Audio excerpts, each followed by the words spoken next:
we are having trouble connecting the Secretariat to be able to assist. But I understand that that Brenda can hear us, she just can't speak. So we will start, and I will. Bahira, would you like to say the welcoming words first? Yes, thank you, Sylvia. Hi, I'm Vajra from Sri Lanka. I wish good morning to North and South America, good afternoon to Europe, and good evening to the rest of the world. And let me warmly welcome all of you to this third virtual working group meeting. And Brenda, Sylvia, and myself, we appreciate your participation very much. We clearly can see that our program gathering momentum, and because we have received lots of innovative ideas from you, that is all your hard work. Up to now, we have had 2 virtual meetings. As you know, the first meeting we had on the 2nd November, and the next meeting we had 23rd November. And also we have had more than 100 participants in each meeting. So that's a large number, and we are very satisfied and happy, and we thank all of you for your active participation, your enthusiasm, and the passion you have for this common objective. So we also have had 2 rounds of electronic submissions.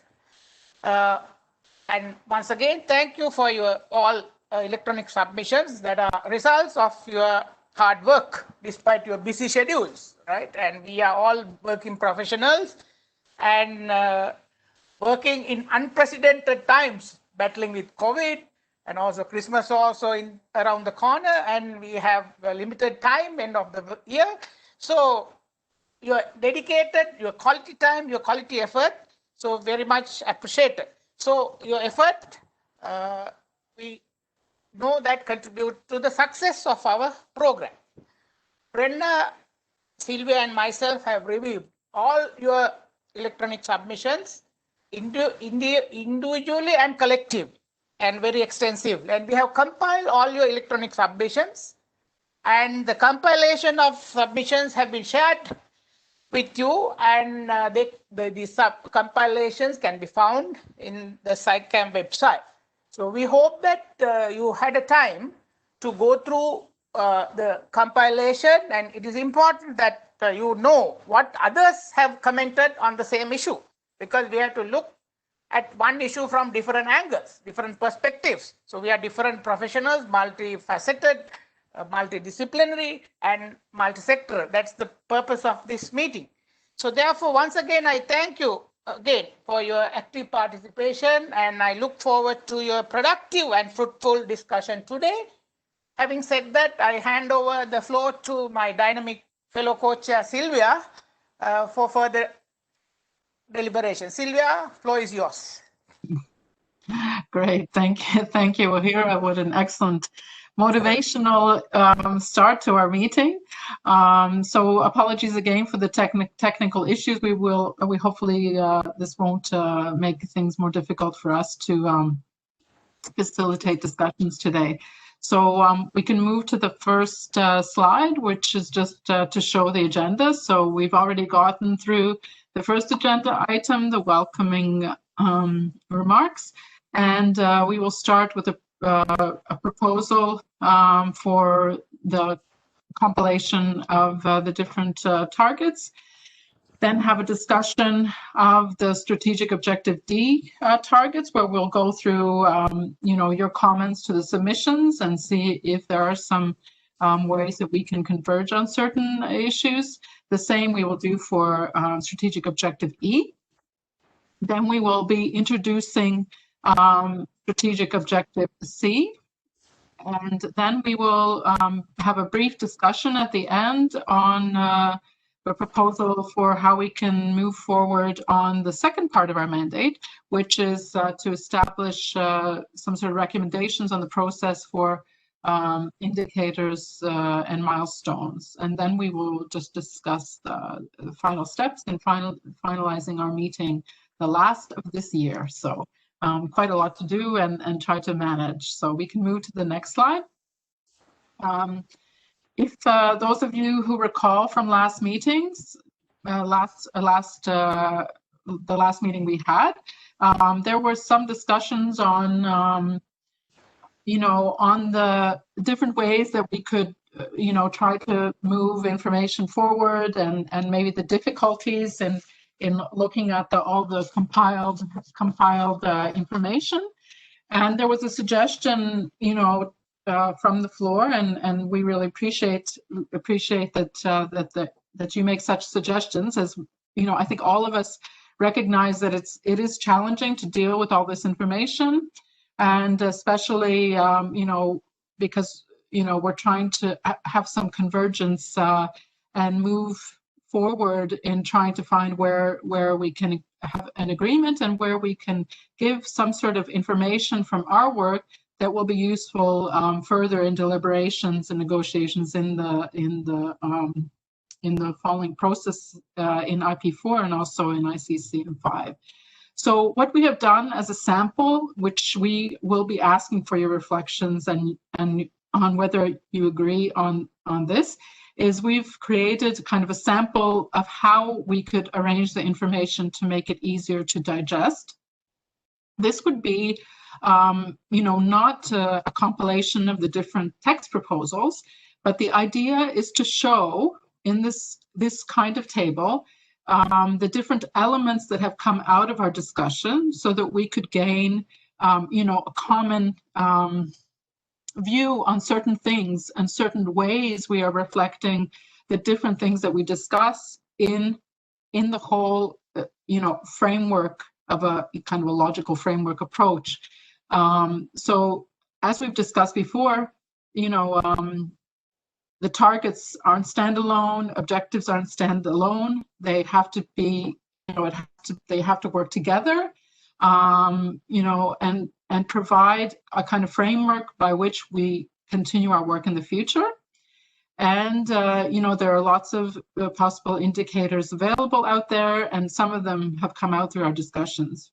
So what we have tried to do in this kind of table is to present the different things that we've discussed. And if you see here on the left side of the table is just a copy paste the strategic objective B and the considerations. So these are the ones that we're discussing as we move through every single strategic objective. Then I've taken target B1 as an example, just to show. So here we have the target B1 text as it stands before us at this time. And what I've done in the blue, you can see, is I've tried to kind of capture what we've discussed is the focus of this target. So this kind of helps us, if we agree on what the focus is, we know that is what we want to talk about in this target. And then in the next, the green column, I've colored them just so it's easier to explain to you. So in the green column, I put the components of the target. So these are the things that during our discussions and through your submissions that we have said we want to be components of this target. So these are different issues, and some of the targets will have a lot of components, as in B1. Some of them will have, less components. And then I have, in the yellow part, I have listed kind of the possible indicators that we have had that have come out through your submissions and from the document that we have in front of us, IP4/3. So the idea is, if we do this for every single target and objective, then we can see, for instance, where we have some maybe gaps. It will be clear to see. Like, for instance, maybe some of you remember that there was a proposal for a new target that is specifically on GHS. Then it's a question, we can discuss whether it's better as a target or it's better as an indicator, because we also foresee it as an indicator under B1, for instance. Then, the issue of components. If we agree that this component information on properties, for instance, is in target 1, then how do we reflect it in the indicators later? That's not at this point, but later in the process. So the idea is that in structuring this, that this might be helpful, not for commenting. The idea is not for commenting, but just to have to begin to have a kind of common approach and a way where we can see how these targets interrelate, and where it would be easier for us in the future first to see where there are gaps and to see where we've missed something.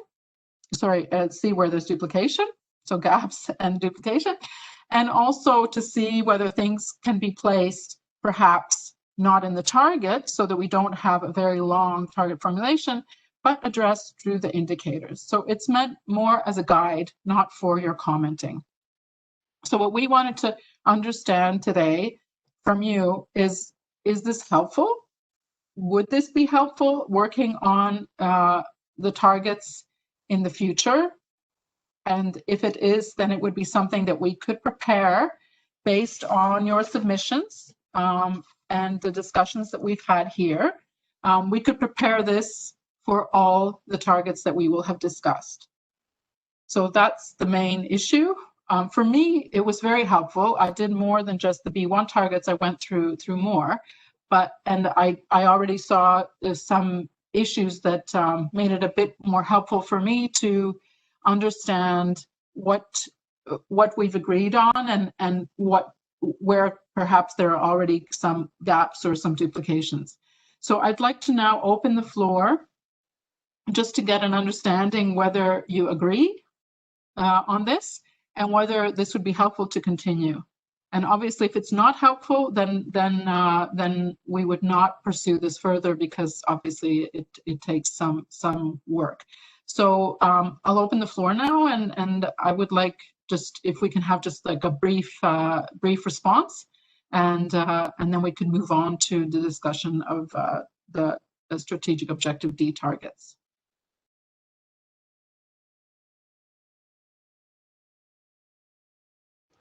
Ms. Nazir from USA, you now have the floor. Thank you. Hello, everyone. Thank you very much to our co-facilitators for providing this example. One question I had was, were you planning to, you said you're going to prepare this for other targets, were you planning to kind of compile or work on a new draft of targets based on the compilation of submissions in our discussion so far? Yes, that was the plan, that we could do that for the last meeting.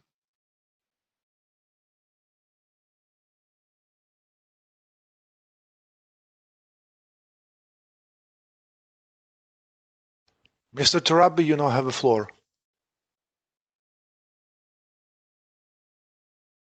Thank you very much. Thank you, co-facilitators, for developing this table. It is a good roadmap for continuing our work. Regarding my question is regarding indicators, because in our previous meetings, we didn't discuss about indicators. I think, however, we can take ideas about indicators from the target, from the shared stakeholder develop, but specifically this is possible.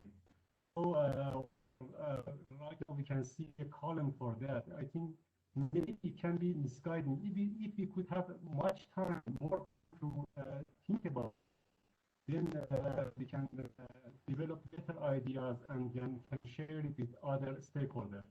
Thank you very much. Okay, I can reply on that. So these are indicators that have either come through in your submissions, or they are indicators that were already in the IP 4/3 document. So our mandate has been more focused here really to talk about the targets and to identify a process for further work on the indicators. So that's why I say that this, if we prepared this table for everything, it's not something that we have discussed. So it would be just as informational purposes to help guide further discussions. But definitely, as you properly note, we haven't had time to discuss indicators, and I'm not sure we will. So for this period at least, we're focused on the targets. So that's why, yeah, it wouldn't be a document where we could say this is accepted by the group. It's more just something that can be used further in deliberations as a way in organizing kind of what we have in front of us right now and what you have mentioned in your discussions.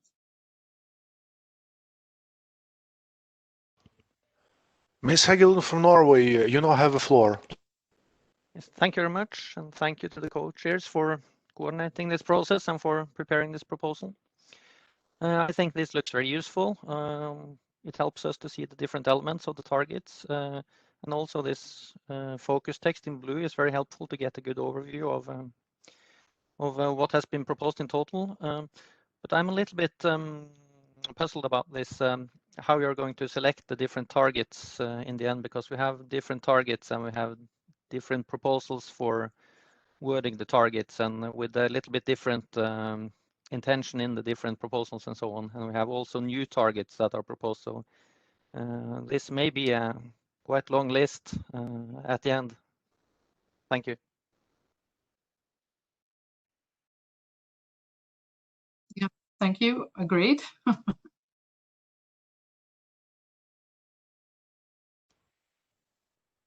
Ellen Strale, you now have the floor.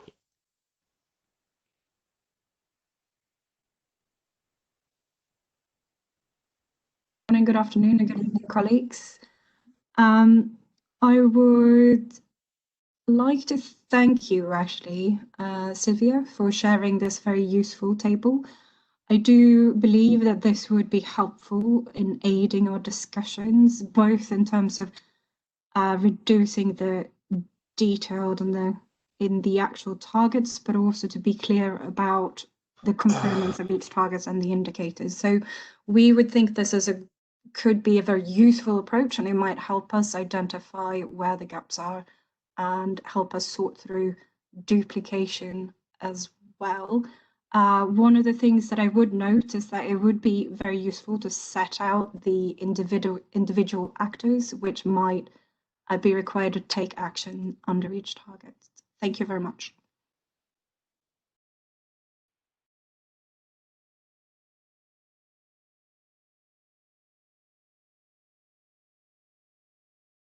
Okay, thank you.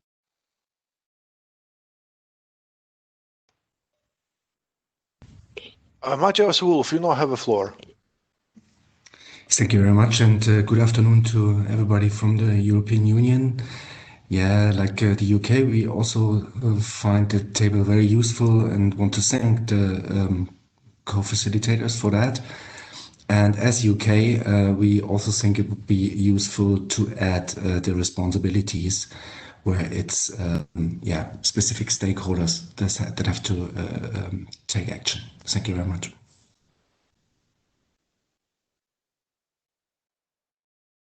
Okay, thank you. Michael Sheeran, you now have the floor. Thank you very much. This is Michel Chiron from the Swiss Federal Office for the Environment.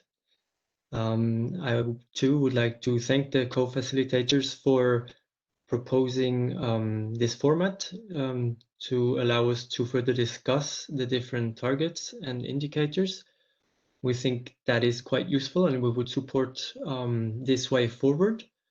And we think that it will be important, even though the list, as mentioned, will be long, to do the exercise also for the proposed additional targets, so that we can take into consideration everything that is on the table. And so with that, we would be quite happy to use this format to discuss the targets. Thank you very much.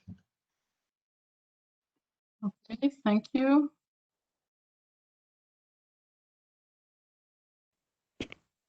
Jill Hanna from GHP, you now have the floor. Thank you very much. Good afternoon to our co-chairs, co-facilitators, and to everybody else. I'd like to congratulate our co-facilitators, no doubt helped with the Secretariat, for doing this work, which certainly looks extremely useful.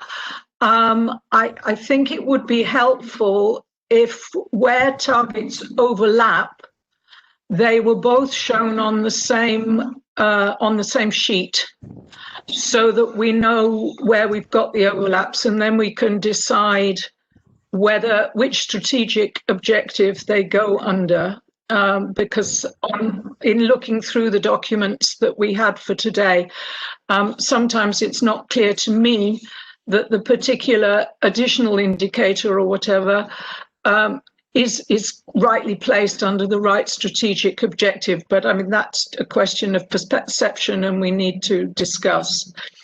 While I have the floor, could I, and I don't want this to be misunderstood by anybody, but could I ask that the next time a submission comes from a group of NGOs, it is called a group of NGOs and not NGO group, as though it was the combined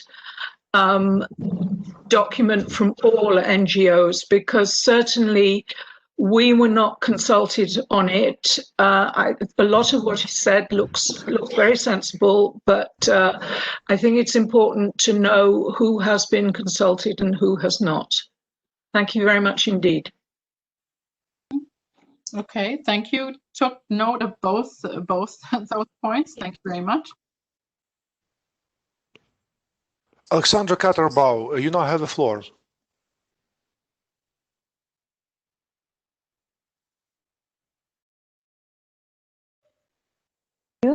We find it very helpful to have such an overview, especially since we can see the targets and the possible indicators together on one slide. We have two questions. One is, will this also be done for new proposals of targets, so proposals for new targets, and also for new text? And is this overview an addition to the other two documents? So will we kind of have this as an addition to the compilation documents that we already got from you? And then I can address directly what Jill Hannah just said. So when you look into the submissions, there are all the names of the NGOs that were part of this submission. And it's all stated there. And how the Secretariat presented this was not, didn't come from us. So we always made very clear who is submitting these proposals and these submissions. So thank you.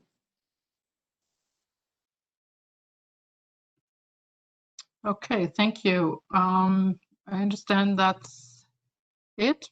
Oh no, there have one more person want to take the floor. Leah Skilo, you now have the floor.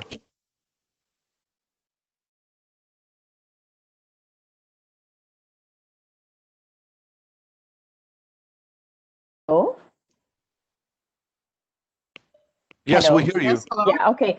Thank you so much for the opportunity to intervene. So I'm Leah from IPEN. We also appreciate the matrix that has been prepared and presented just now.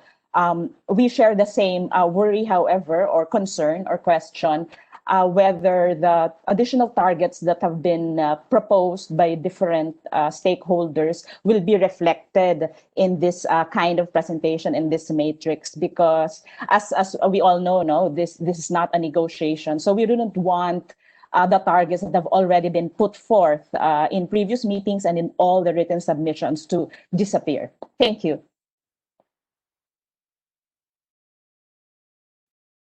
Okay, thank you very much, and thank you for your comments. And I understand in general then that we find this useful, which is good to know. So luckily, we do have a lot of time as co-facilitators and the Secretariat between now and our next meeting. So we do actually have for the B targets, the full table prepared for the Bs. So we have actually included also the new targets, which is one of the things that has been very helpful for me when I was organizing it. I was already seeing some issues that could be of interest. So I think we will definitely include the new targets that has come through during this process.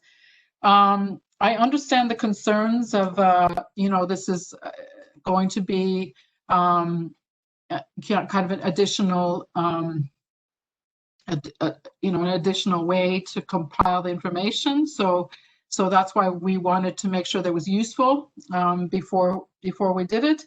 And I understand that people would want to see also the actors as an additional column, and that we show the duplications in one place. So we'll try to do that, and then figure out a way that it will look.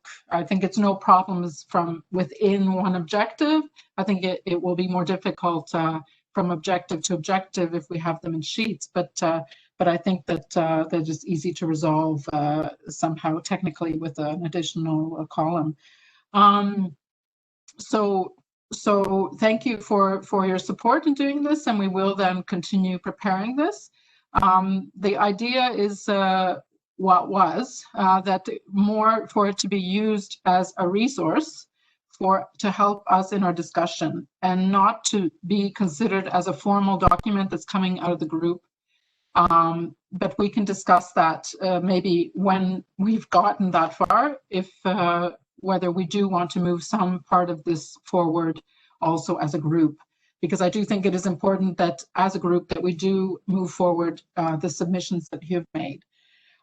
In regards to the comment on the formulation of submissions and how we post them, that is certainly on our side. So we will take that into account in the next submissions to make sure that it's referred to properly when we post it. So thank you for that. So with that, maybe then we will move forward in our agenda to the next slide, and thank you for your support. So yes, so we have received again, I think last time also we had 19 submissions. We have the same, so we're keeping up the level of engagement, which is very good. And so you will have these, you have those before you now, and they appear both as the separate submissions so that you're able to refer to them specifically, but also we have tried to create a compilation document which will make it a bit easier for our discussions. So hopefully you've had a chance to look at those, the compilation, also using the separate reference of the submissions if necessary. And we will now be doing a similar exercise as we have before on the A and B targets, and we'll start with the targets under strategic objective D. So next slide, please.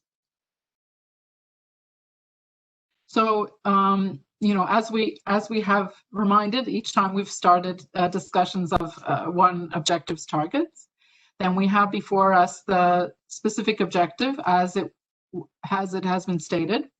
Again, a reminder that we're not working on the wording of the objective. It is not a task for our group, but it is helpful to look at the objective and recall what the objective has stated, and also the considerations that are for this objective. So the fact that it was intended to cover the ongoing need for innovative thinking and solutions to address current and future aspects of managing chemicals and waste, such as life cycle management, the circular economy, green and sustainable chemistry, safer alternatives, better recycling technologies, and resource efficiency. So these are the considerations that were brought forward as being the things that would be covered under the strategic objective D.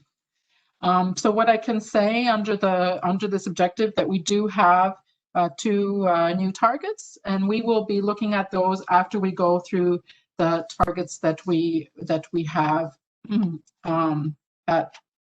front of us first. So we can move to the next slide. And here we have target D1, which is currently formulated as it is, as you can see now. And the different submissions that we've received, some of the things that were mentioned was that there needs to be inclusion of cleaner production technologies as to emphasize resource efficiency.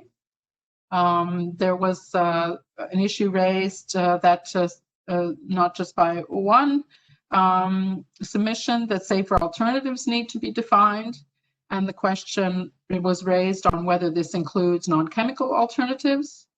The issue of non-chemical alternatives and the issue that they are not necessarily safer. And then the issue of whether the fact that it's unclear whether data is available for the proposed indicators, including those that are on non-chemical alternatives. So I would like to open the floor now for your views on this target and its formulation, and we'll be capturing your discussion and moving that forward then in terms of trying to see if we can agree on a specific formulation for this target. So I now open the floor.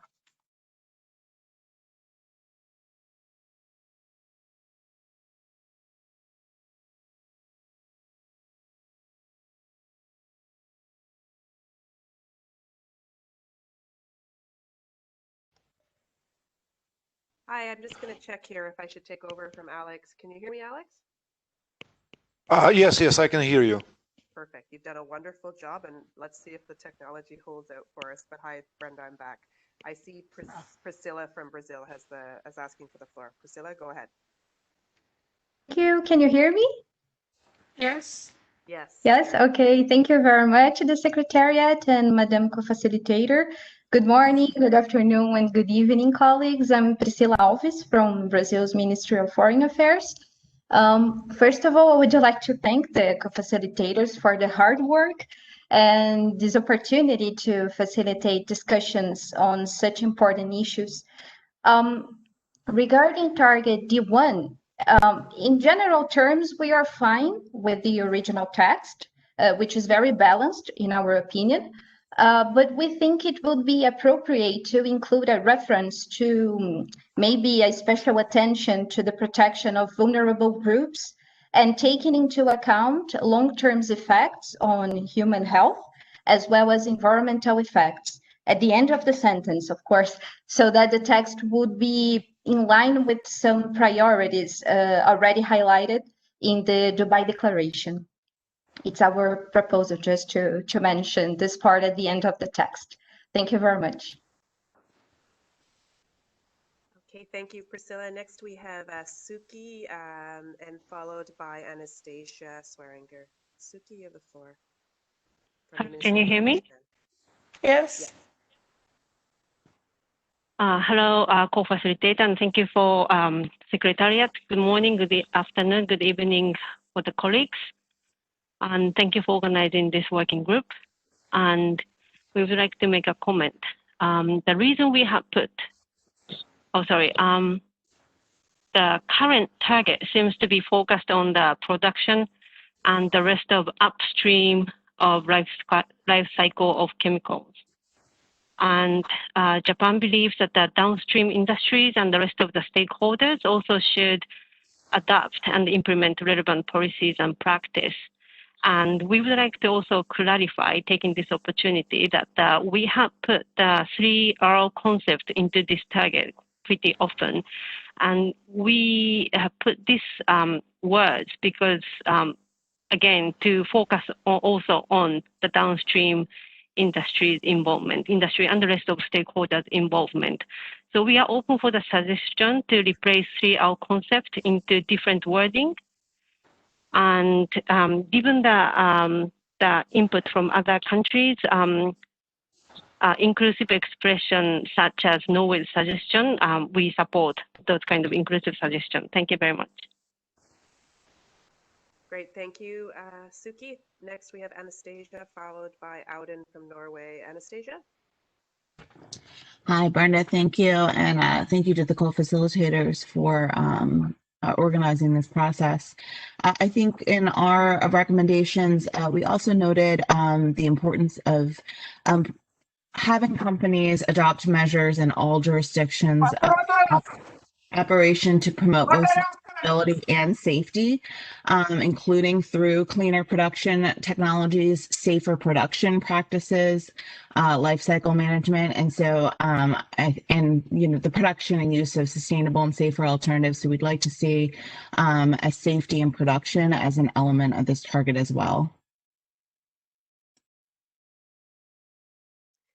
Thank you, Anastasia. Next, we have Auden from Norway. Thank you very much. We see sustainable chemistry as an overarching concept that includes many of the other concepts that have been mentioned. So we have proposed a target with, or a wording of the target with, which is a little bit shorter and more efficient language, and that is target D1, sustainable chemistry is established as a core principle in all chemicals related industries to ensure sound life cycle management and high resource efficiency. Thank you. Thank you, Auden. Next, we have Matthias Wolf representing the EU. Matthias?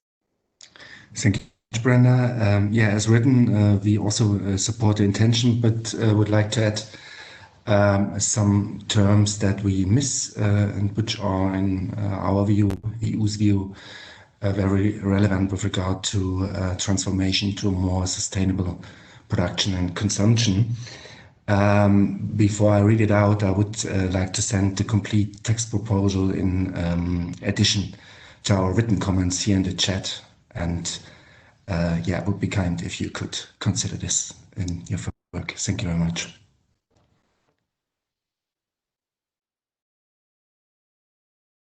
Thank you very much, Matthias. Next, we have Laura from the US, followed by Olga Sporenskaya. Laura?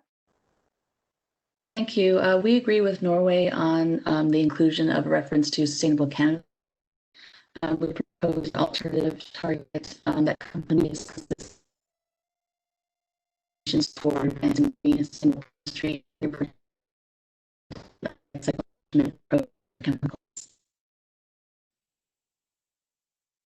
Thank you, Laura. Next, we have Olga Sporenskaya. I don't see anyone else on the list. Olga, go ahead. Thank you very much, Brenda. In our submission, we noted that it is important to clarify what sustainable alternatives means. And also there is a need to have reference to a definition of sustainable and green chemistry. And in terms of concrete wording, we also suggested to add green and sustainable and safe alternatives. So to produce and use green and sustainable and safe alternatives. Thank you. Thank you, Olga. Next is Leah Esquilo. Leah? Thank you again for the opportunity. Like others, we also echo our observation that the D1 as written is not quite measurable, would be difficult really to implement and gather political support from people. We've proposed a revised target that we've already submitted, which we view as that is measurable and consistent still with Objective D, and something that the companies should be doing anyway, for sustainability reporting, because this D1 creates opportunities for us to document production of safer alternatives, phase outs, and measures to reduce hazards, which are all consistent with and advance SDG 9 and 12. Thank you. Thank you very much, Leah. I don't see anyone else asking for the floor. I see some nice chats, people agreeing with each other. That's always nice to see. But I don't see anyone else asking for the floor at the moment. Okay, thank you very much. So thank you for your comments, and it seems that that people, I've heard quite a lot of support for Norway's text proposal and also for the US's.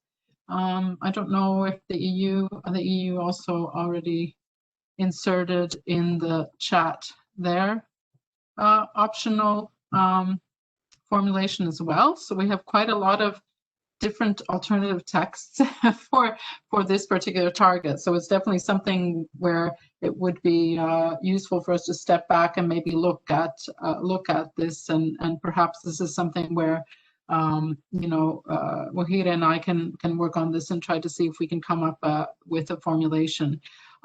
There is a question on the sustainable chemistry and its definition, and how we see this being contained in the document. I think, you know, this is something that would be difficult to put in a target. I think it would need to be placed somewhere else, you know, than targets as far as defining particular concepts and how we see them. But this is something we can put as a placeholder, perhaps, as this is one of the issues maybe that that needs to be discussed, and there needs to be a common understanding in the future. So let's move to, thank you for your discussion. I think we can move to target D2, and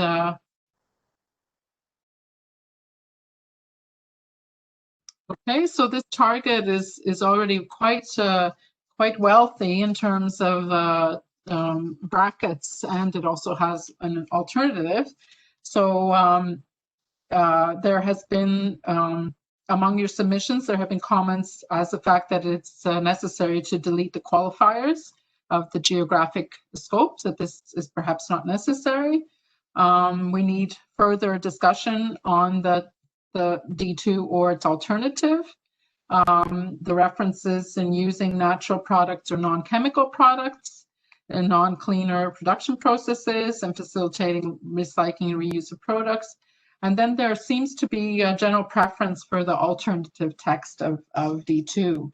I think in the text proposals also, if I recall, we had an interesting kind of difference between those who wanted to keep it to countries and governments and were showing their preference to whether they wanted countries or governments to be referred to, and others who really were looking forward to broadening the scope and including all stakeholders for this. So I'll open the floor now to hear your comments and your reflections that you have gained after looking at the different proposals by your colleagues, and maybe reflecting upon that and how you see what would be the way to move forward. Thank you.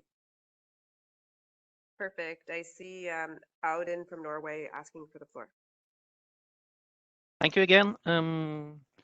Yes, one of our main points under strategic objective D is that we don't think that the intention of the objective is fully reflected in the targets.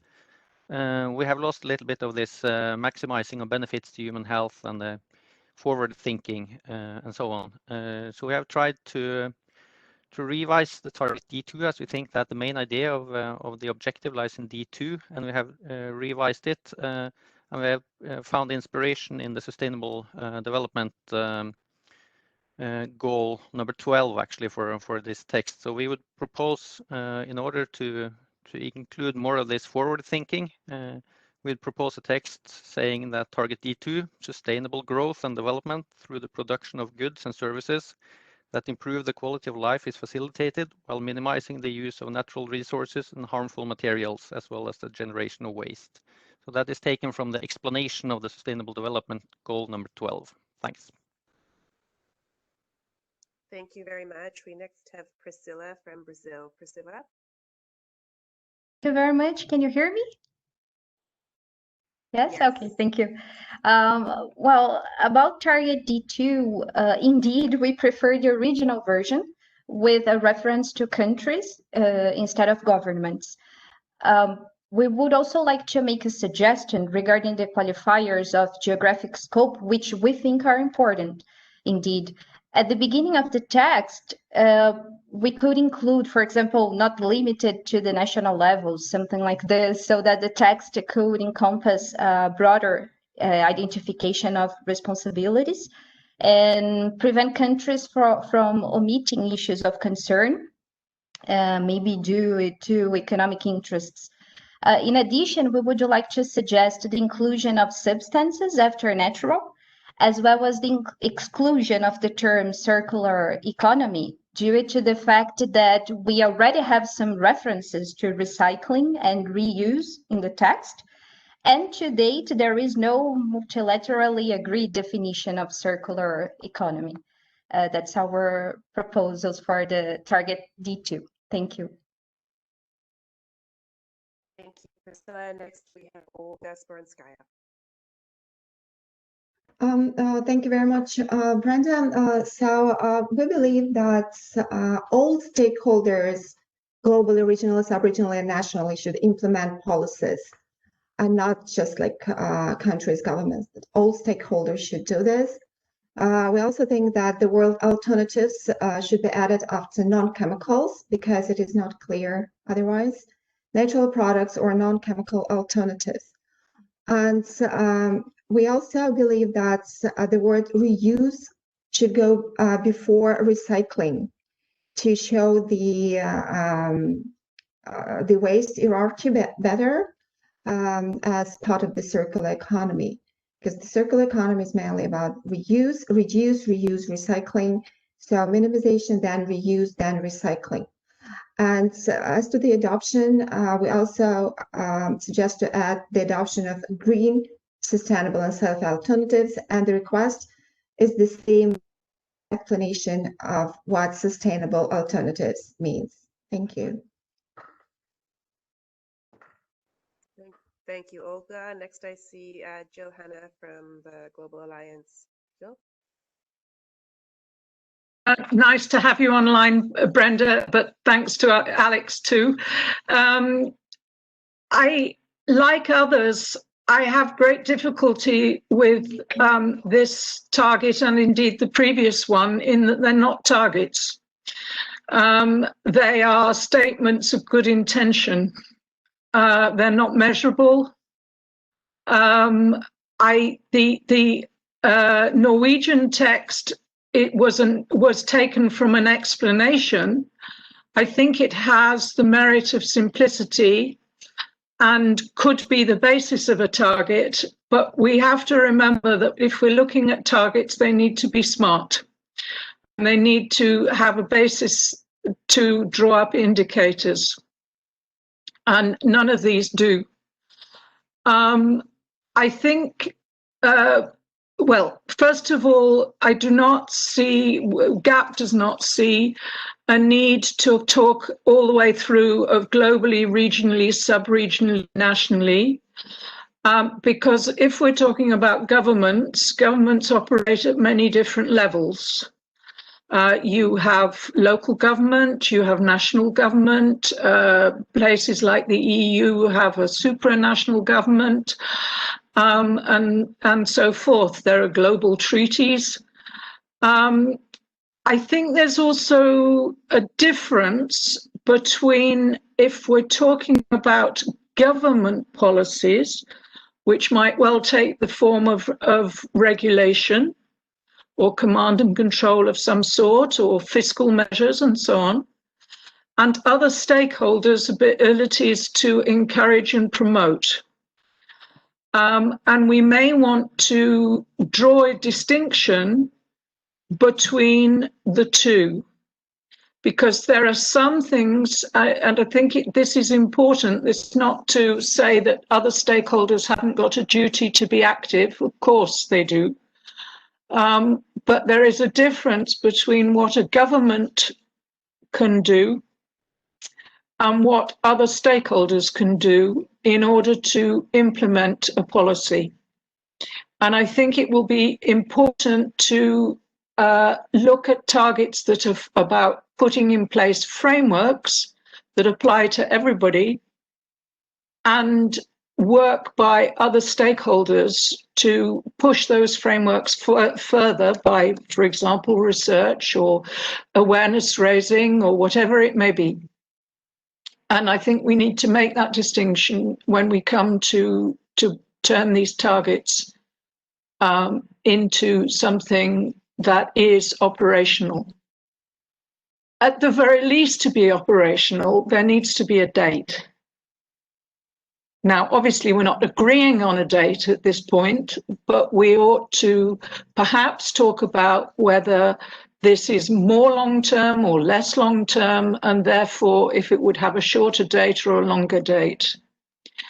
I do hope that since we're talking about innovation, and since the idea of the circular economy is very well known in terms of the International Resources Panel under UNEP, that we will indeed be able to use this this phrase if it needs further explanation, if these kinds of things need definitions at the beginning of the whole document, then so be it. But I think it would be a mistake for us to decide that we can't ever use language because not everybody is totally familiar with it. We need to make ourselves familiar with language. Thank you. Thank you, Jill. I don't see any other hands up at the moment on target D2. Oh, I see Abbas. Please, glad to see you that you're on, Abbas. Thank you. Hands up. Thank you very much, Brenda. Regarding this target, the thing that is missing is that the level of development of different stakeholders is not seen in these targets. These targets sees all stakeholders the same and request them to implement policies to encourage production and so on. Production using natural. You know, all the countries cannot do the same according to this target. So for solving this challenge, we propose that we propose in our input that the countries who are developed one assist to other countries for sharing their information, sharing their technologies, so it can the developing countries can address the challenges in this target. Thank you very much. Thank you.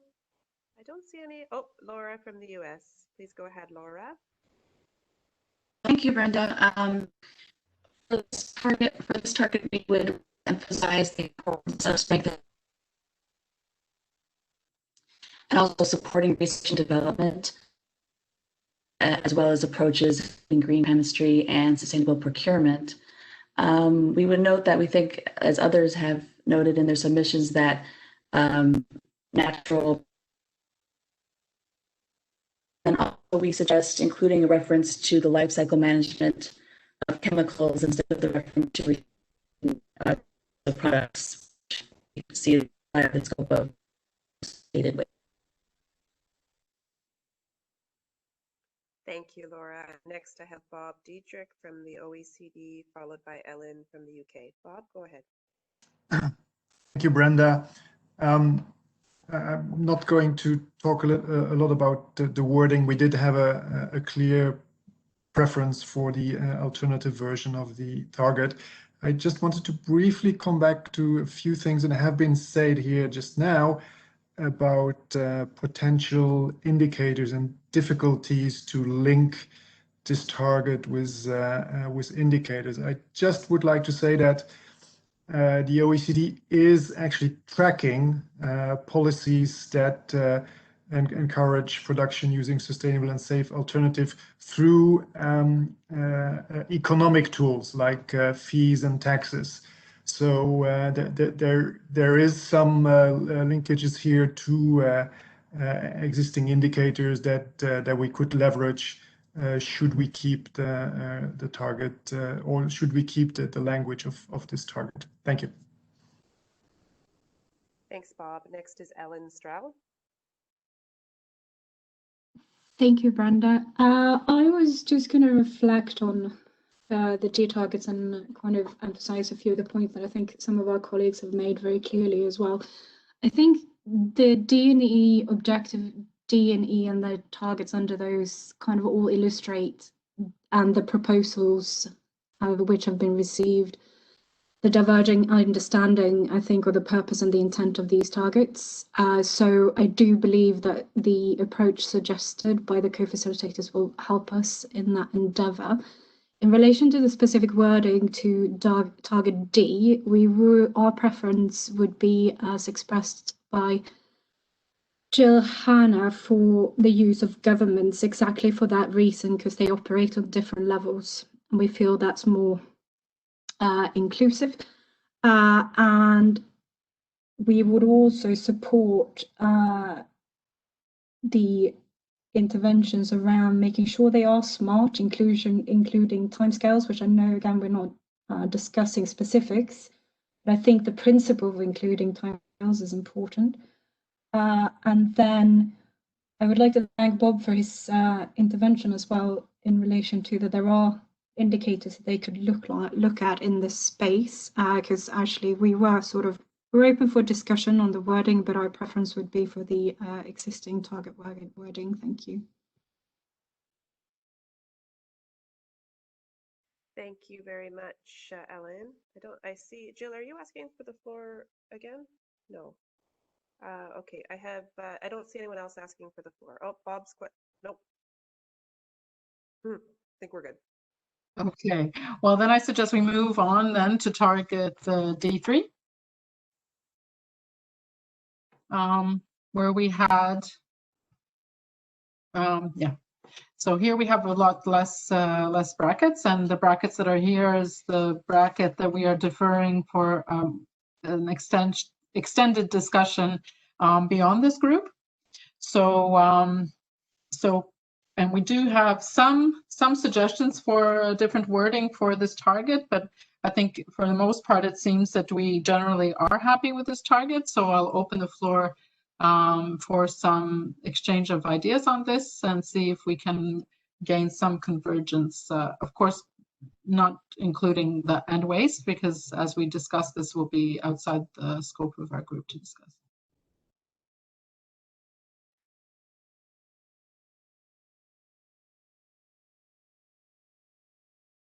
Okay.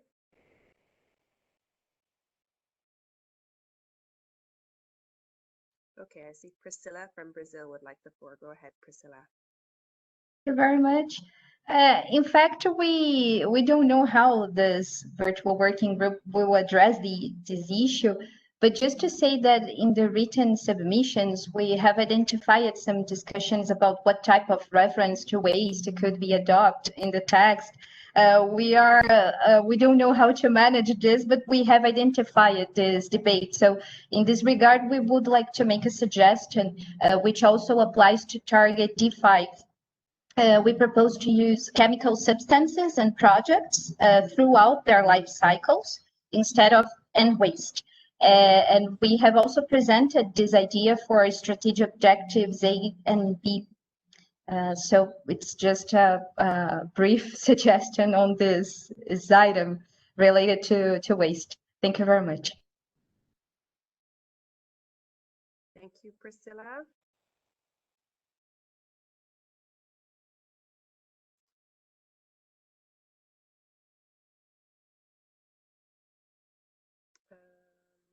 I see that Jill Hanna from the Global Alliance would like the floor. Go ahead, Jill.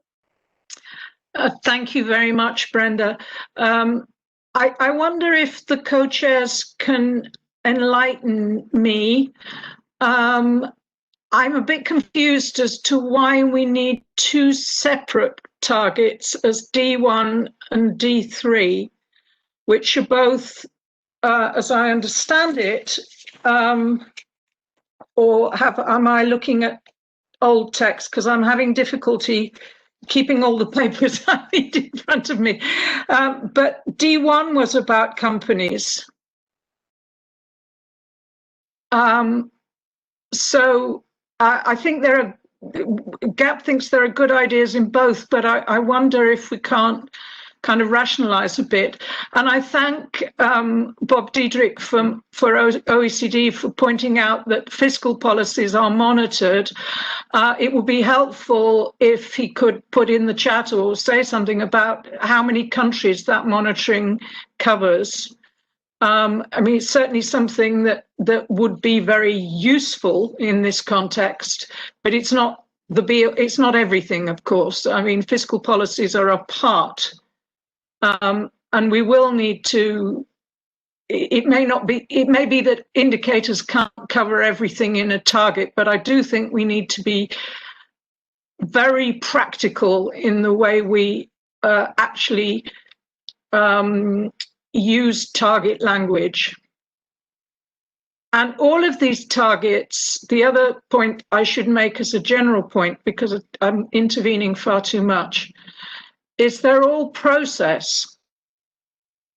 They don't say anything. I mean, you could be revolutionary. You could say, given what goes on under the chemicals conventions, for example, in effectiveness evaluation, and knowing that that lead is one of the most causes the most health effects of any of the the chemicals of concern that we might want to think about. You could say that a target should be something like blood lead levels of X fall by Y% over 20 years, which is an outcome target, whereas what we've got here is nothing but process targets. Thank you. Great, thank you, Jill. We have Suki from Japan. Suki, you have the floor. Thank you very much. As Jill Hanna said, we also think that the target D1 and D3, the actor is private sectors, while D2, having read all the inputs, the actors, everybody suggested various actors such as all stakeholders, government, countries as such, and we actually thought that the D2's actor would be the government. And also D5, the way the wording is written is a little restrictive. So we thought D5's actor would be non-governmental stakeholders, so that all the target has clear view of who the actor would be. So we would also maybe need a clarification if the rest of the participants would like the clarification for the actors for each target, or like for D2. I don't think we have come to the conclusion who the actor would be. So if we come back to it or not, the clarification might help. Thank you. Thank you, Suki. Don't see anyone else who wants the floor at the moment. Okay, so thank you for the discussion. I think this is very helpful for us as co-facilitators in working on your submissions in the time for our next meeting, because I think one thing I think that was mentioned earlier was that for these particular targets, that actually that compilation document would really help if it was before us, so that we could see where the gaps and duplications are. So what I'm hearing from you is that it would be very valuable to have that.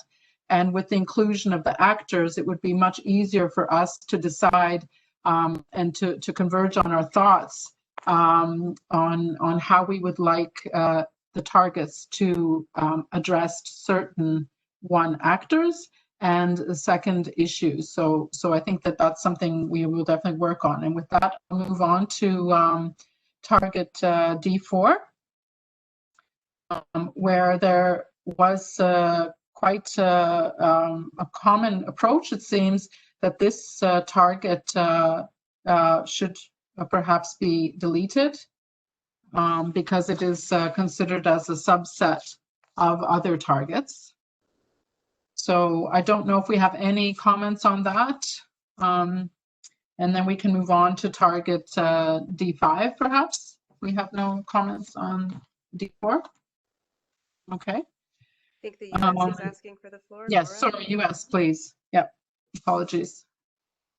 Thank you. Just because we agree that we don't need the, well, D4, we proposed a new target related to stakeholders scaling up efforts to strengthen interconnectivity between sectors toward the adoption of sustainable approaches.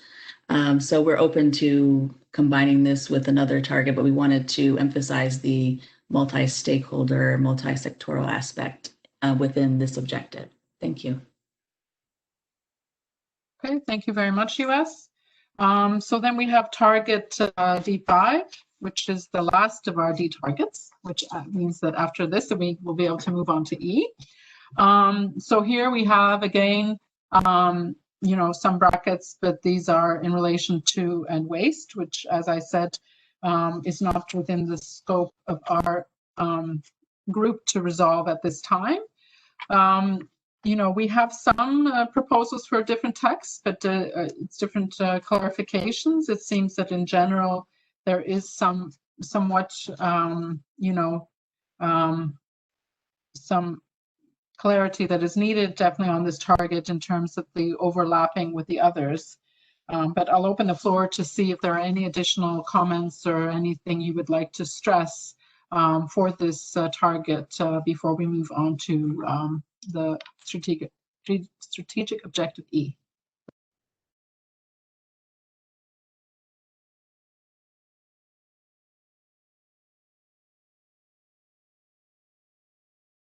Okay, so Laura Nazareth's asking for the floor from the US. We did have some wording changes, but also wanted to say that we wouldn't support the inclusion of consumer products here generally because it's broader than the scope that we see for the Beyond 2020 instrument. Thank you.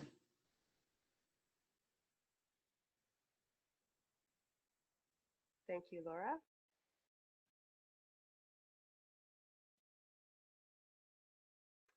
Okay, I see that Leah Espilo is asking for the floor. Go ahead, Leah, followed by Priscilla. Leah? Thank you, Brenda.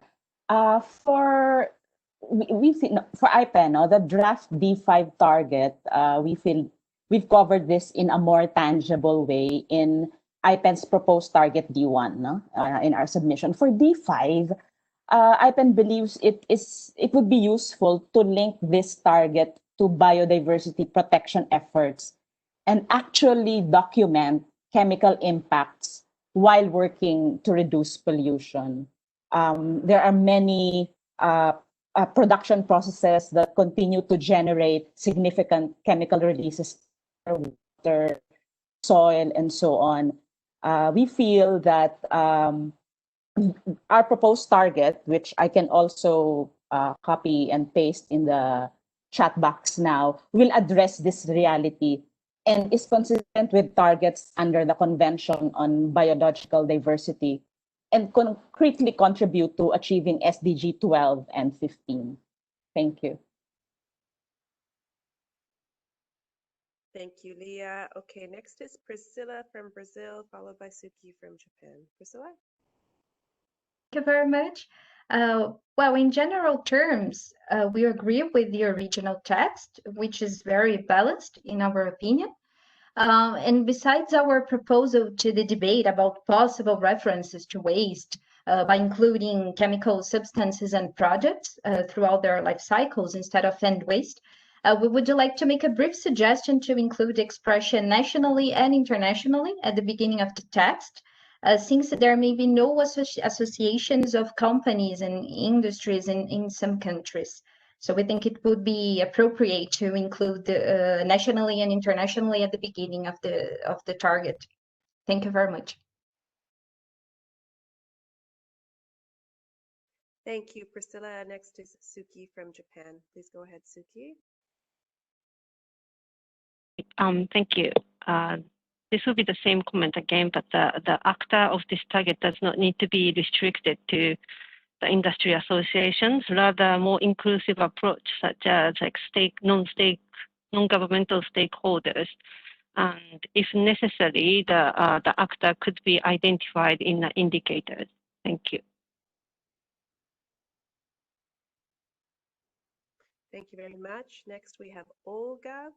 And Sylvia, take note, there's a question in the chat from Auden of how to discuss new targets under Objective D. But first, over to Olga. Thank you. Thank you very much, Brenda. So we suggest to make this target a little bit more focused and to change the word facilitate to ensure. And also, we believe it is important to remove brackets around the word end waste. So it sounds like management of chemicals and waste. And also, we believe that this target should include disclosure, including information disclosure of chemicals in products throughout their life cycles within and beyond value chains. Yeah, so thank you very much. Great, thank you, Olga. I see Jill Hanna from GAP wants the floor. Jill? Very much. While we understand the intention and welcome the intention of changing facilitate to ensure, we're not we don't think it can actually work there, because an industry association cannot ensure that companies make those changes, because it has no legislative or other means of doing so. And the end result might be to have an industry association with wonderful guidelines and no members. So we strongly support the idea that this is not just industry associations who need to do this, but wider group of stakeholders. But it's one could perhaps strengthen the word facilitate by actively facilitate or whatever. But I think ensure is a word that you usually use around regulation, and I'm not sure that it really fits in this context. Thank you.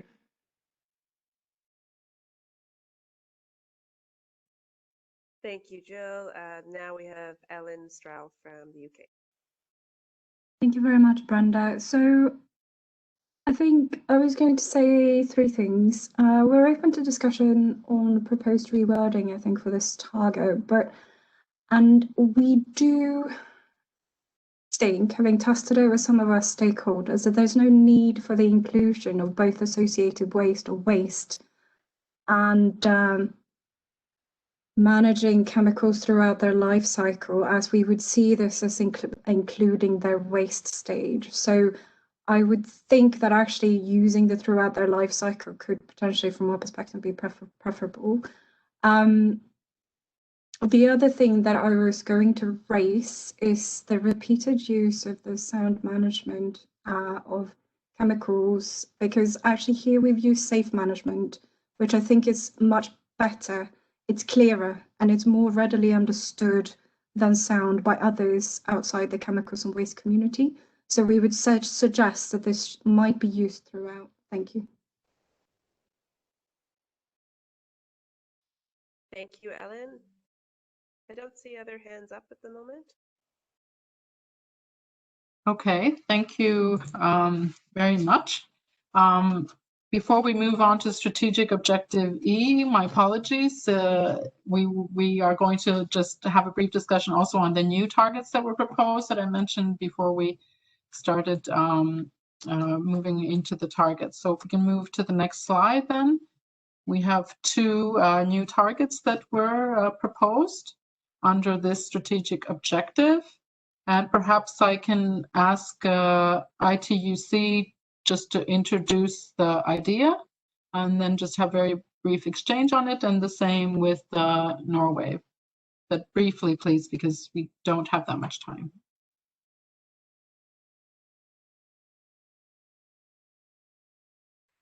Maybe we start with Norway.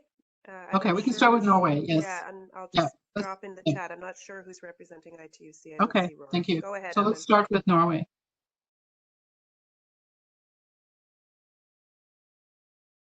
Yes, thank you very much, and thanks for having the time to address also the proposals for new targets. As I mentioned when we discussed target D2, we don't think that the intention of the objective D is fully reflected in the targets list as it is currently, and we would like to introduce a proposal for a target on research and innovation, and we think that is justified as the objective D text actually includes the word innovation and also forward thinking. So we would propose in research and innovation programs priority is given to sustainable solutions and safer alternatives to harmful substances in products and mixtures, including in consumer products. Thank you. Okay, thank you. ITUC, did you find out who will represent them, Brenda? I don't see anyone on the call that I know from the ITUC, so maybe I just put a message in the chat. I'm not sure if anyone wants to raise their hand on that. Okay, then maybe just we can have some just reflections from the floor on these two new targets, just, you know, whether you think they could be supported or not, just so we can get a general understanding of your feelings on these two new targets. Okay, I see Leah followed by Gap. Leah? Thank you, Brenda. First, it's a clarificatory question if these are just the two new targets that you will flash on the screen, because as I understand, we've also proposed new targets, IPEN did, in our submission. So I don't know if it got lost or there will be another slide to show them. Thank you. So there's not another slide. I think the IPEN targets, there are different target formulations that are within the submissions as alternative proposals under the Ds, if I'm not mistaken. But if there are any missing, then you can write them in the chat, and we can take those into account as we prepare for the next meeting.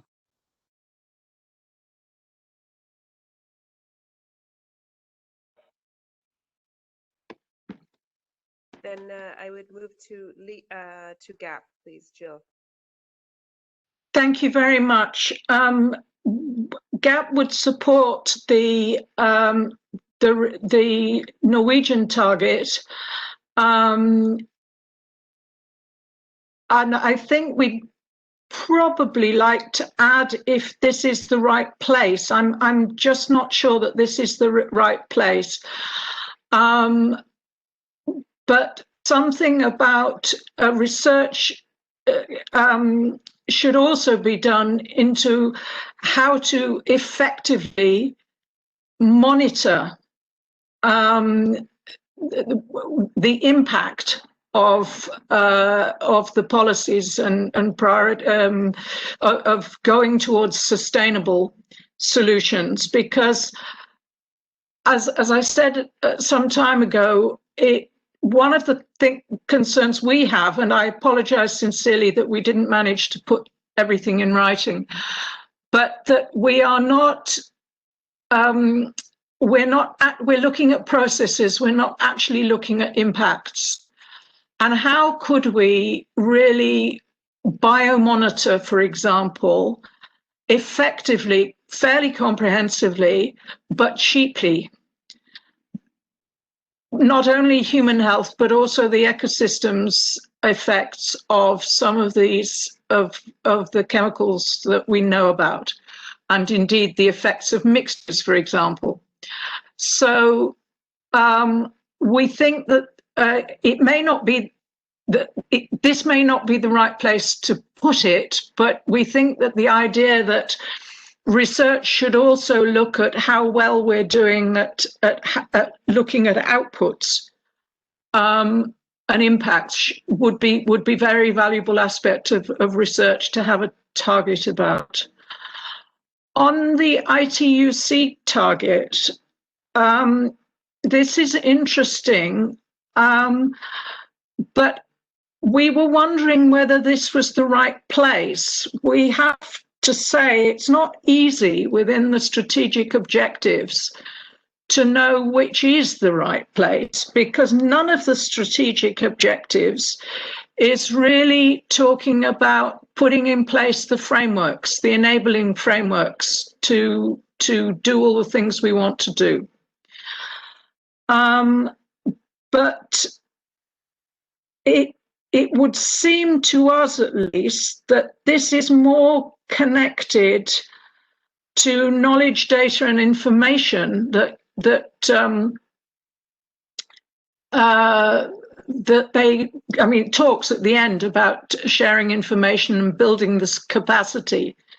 So we wonder whether this would be better placed under B, but it is, that's just a question, because it's not easy to see where the whole idea of enabling frameworks comes in any of the strategic objectives. Thank you. Thank you, Joe. I don't see any other hands. Oh, wait.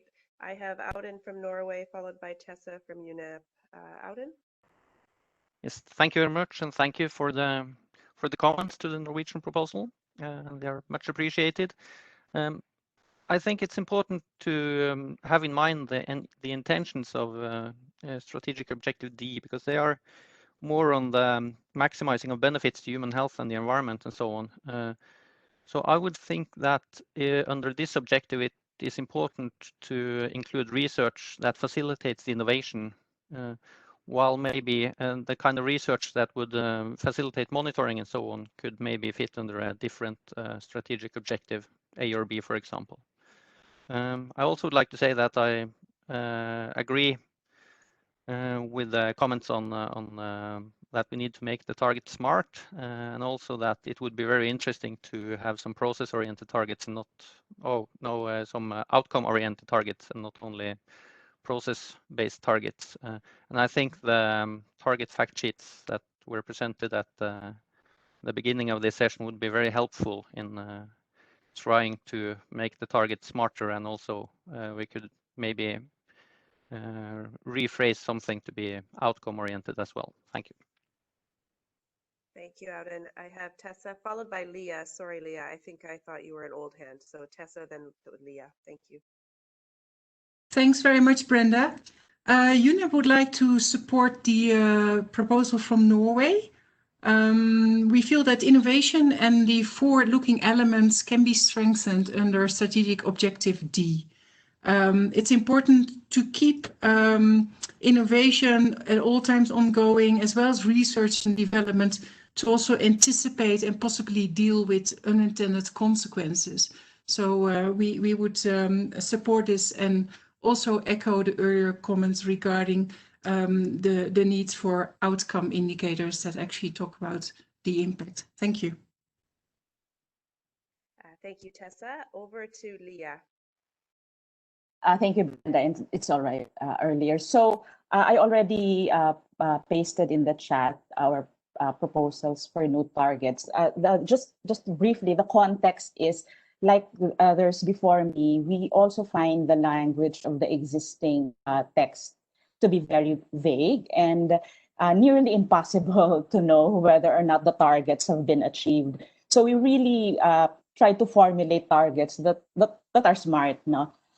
Also, to ensure that the targets address the different emerging policy issues and issues of concerns that the 100 governments in previous conferences have agreed are especially important to address. So for strategic objective D, we see that this objective deals with preventing harm through safer alternatives and practices. So actions under this objective should include documented efforts, especially by the private sector. This objective also provides an opportunity to link to wider environmental protection issues such as biodiversity. And earlier, I already read out aloud our proposed target related to that. Thank you. Thank you very much, Leah.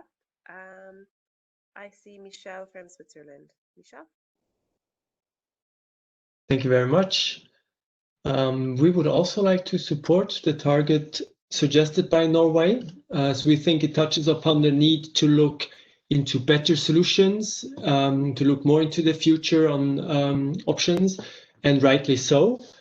And we would also agree that it is about the potential of solutions and that the outcome as the proposal stands now is not really captured. And so we would be open to also look into that further and check if this would be the right place here to add some notion on that, or if it should be captured elsewhere. But general support for the proposal, and we thank Norway for the proposal. Thank you. Thank you, Michelle. I don't see any other requests for the floor, Sylvia. Okay, well, thank you very much. It seems that for Norway's proposal, definitely we have quite a lot of support. So you know, that's something that definitely we can move forward and see how we can tweak the formulation as we move forward. So Olga is asking for the floor just to okay. I'm really sorry for being a bit slow and late for this. So for the proposal from Norway, we think that green solutions are totally missing. So we suggest to add green and sustainable solutions and safer alternatives. Yeah, just a small addition to this to consider. Thank you. Okay, thank you very much. So we'll close then the discussions on the strategic objective D targets and move on to the next slide, which is just quickly, sorry, I see Rory's joined here. I don't know if you want to, Rory, we've introduced your target here under the final discussion on D. I don't know if there's a need, but I just wanted to raise that to Sylvia. Thanks.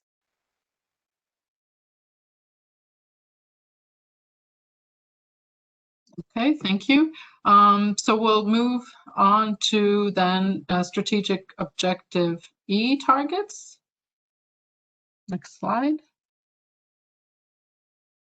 So just to refresh our memory then, you know, the strategic objective E, we have quite a few different brackets already. So we already are not completely clear on what we want to include in this strategic objective, which of course makes it more difficult to understand what we want in the targets. But I think that, you know, as we formulate the targets, perhaps we will be able to feed in some information into the objective discussion, which will at some point have to close as well.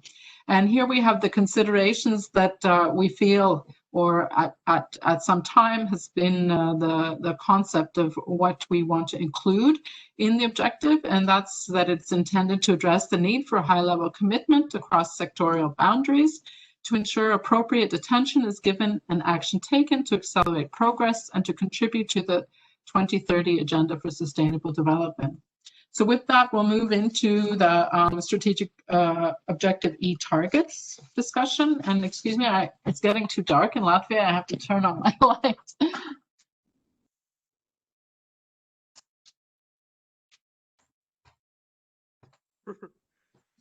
Okay, so that's a difference between a 2-hour and a 3-hour meeting. If it starts an hour earlier, that's not all in darkness for me, but some of you I know are in it's getting late or it's very early.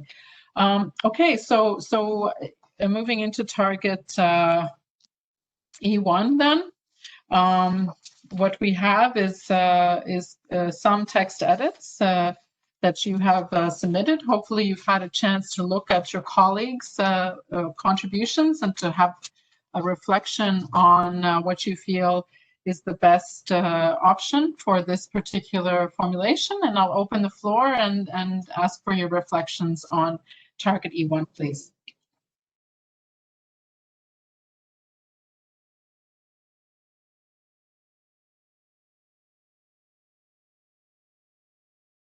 It seems like there are no willing comments at the moment.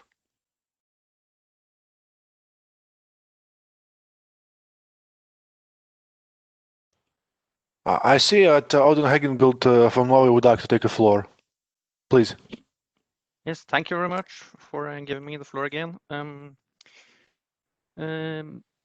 Yeah, where was I?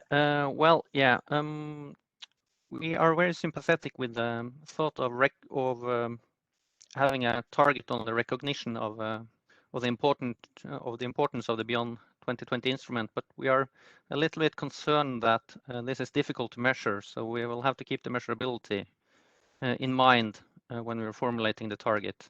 The current indicators have not convinced us that this is easy to measure, but we haven't very much experience with this kind of indicators. So if we can make convinced that these indicators actually will measure the recognition, we are fine with it, because we see the value in the target. But if we are not able to find any good indicators, then we could rephrase the target to focus more on the instrument to be recognized for or as a source of information, because that can be measured in the number of visits to web pages and downloads, reports, and so on. So that is an alternative. Thank you. Thank you, Arden. I see Matthias Wolf would like to speak now. Please go ahead. Yes, thank you very much. EU and member states found it more important than recognition as the first step to mention the mainstreaming, which is really the action of putting sound management of chemicals and waste in place. We made a proposal to modify target E1 in written, and yeah, just a reference to it. Thank you. Thank you, Matthias. And now Laura Nazov can take the floor. Thank you. For this target, it is important to recognize chemicals, probably not at the highest levels, might not be possible.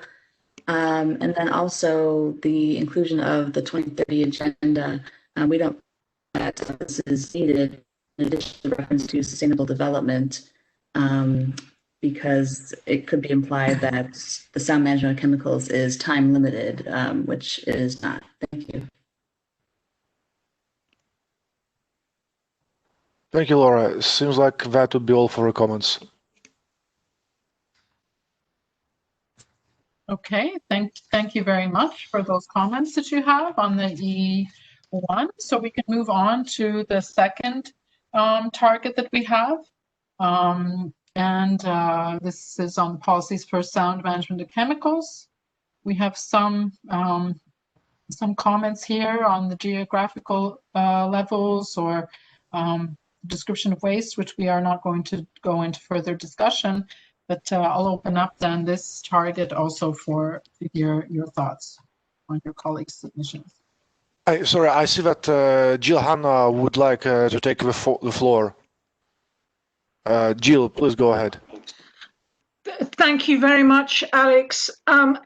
Sorry, I was a bit slow on the previous one, if you'll indulge me, but I can weave it into this one as well. It was the question of whether there was an objection to having a reference to the 2030 agenda. For GAP, that's quite important. We see the Sustainable Development Goals and the agenda as being very much a framework that is driving all development policy and policies around the world.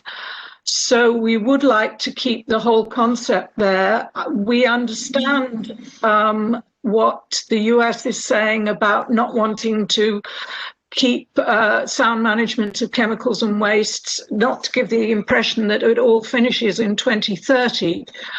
But we think that that could be overcome by language, and I leave it to the co-facilitators to do that, because it really does seem, after all, that at the very highest levels of government,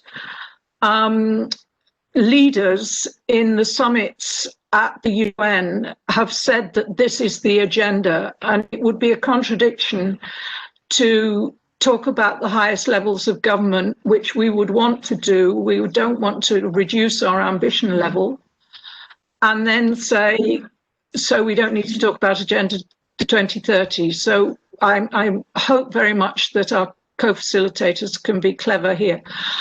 On a question that was also raised about, I think, by Norway about the need to mainstream rather than recognize in target E1, perhaps there is scope for putting E1 and E2 together, because E2 does seem to me to be the one that's talking about mainstreaming. Thank you very much.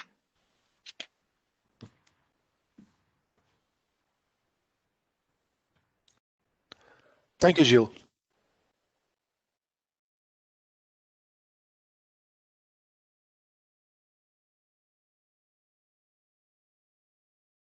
Do we have any other contributors for E2?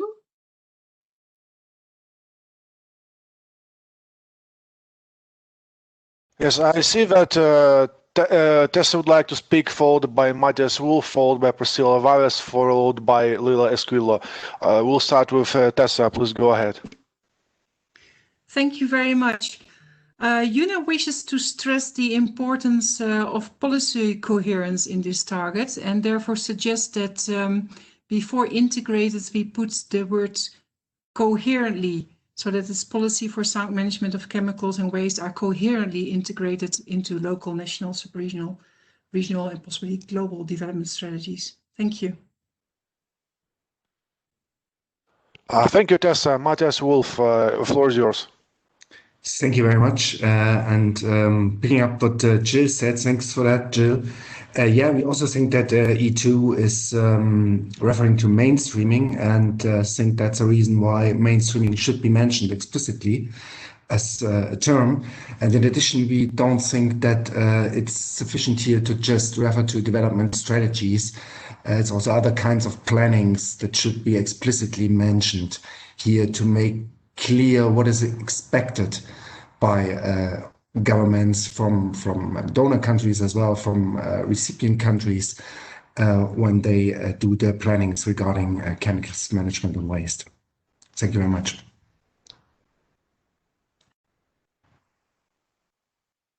Thank you, Matthias. The floor is now with Priscilla Vargas. Thank you very much. Regarding E2, we think it would be important to make a reference to all geographic levels, including the global one, in as much as the multilateral environmental agreements and other types of global coordination already play an important role in this process of harmonization, understanding, and implementation of actions related to chemicals. And talking about how to consider the concept of waste in this debate, we have already presented our proposal of including chemical substances and products throughout their life cycles instead of end waste. But we would like to point it out that this proposal applies to all targets under discussion now. All targets E. So just to remind this point. Thank you very much. Thank you, Priscilla. Leah Squillo, the floor is now yours. Thank you so much. I beg your indulgence, like Jill. I think I would have to go back to E1. I was of two minds earlier to intervene at the last under new targets or here under E1, but please allow me. So our mind is that objective E should really contain measurable targets, that tangibly address sustainable development and financing. So that's the main considerations in our mind. And we feel that the E1, again, I'm sorry, is vague, since commitment is difficult to measure and the outcome not meaningful. So we propose a target that goes to the heart of what SciChem is supposed to achieve, which is really narrowing the gap between developed and developing countries. And this was highlighted in the independent SciChem evaluation that revealed that this gap has actually increased during the SciChem implementation and not narrowed. And we feel the gaps between developed and developing and transition countries in the management of chemicals and their controls, this gap is not acceptable. These gaps pose great risks as chemical intensification continues continues at a rapid pace. So the formulation we proposed would have interim assessment of the gap, no, and perhaps ultimately another evaluation that should be performed to determine if implementation of the new agreement has narrowed the gap. This concretely contributes to the achievement of SDG 12. And if I may, I'll post the proposed formulation now. Thank you for your indulgence. Thank you, Leah. The floor will be given to Ellen Strale, followed by Suki Koroda, followed by Olga Speranska. Ellen, you now have the floor. Thank you very much. It's Ellen here from the UK. I was going to raise a couple of points. So first of all, again, these targets are not smart and they include no timescales, and we feel that would be important. Similar to other previous speakers, Norway and the EU, we would see this target as relating to mainstreaming and would support their suggestions for explicitly stating so. I also wondered, in the spirit of trying to simplify the wording in the target, whether it's necessary to name all the different geographic levels, or whether it would simply suffice to just say at all levels or all geographic levels. We also have a question, actually, because in the IP3 wording of this target, budgets were included as well, and it seems to have been removed since. So I'm wondering how come it's disappeared. Many thanks. Thank you, Ellen. Suki Koroda, please go ahead. Oh, sorry, I didn't raise my hand. It was a mistake. Sorry. Okay, no problem, Suki. Next one will be Olga Speranska, followed by Abbas Torabi. Olga, please go ahead. Yes, thank you very much. So we believe that this target needs to have a reference to sustainable financing. And also it has to be more concrete and give certain deadlines, like, for example, by 2030, adequate, predictable, and sustainable financing is available for national implementation of self-management of chemicals and wastes. Because without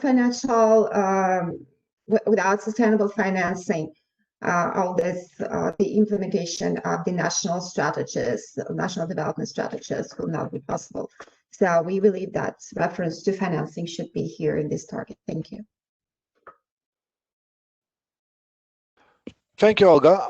Abbas Torabi, please go ahead.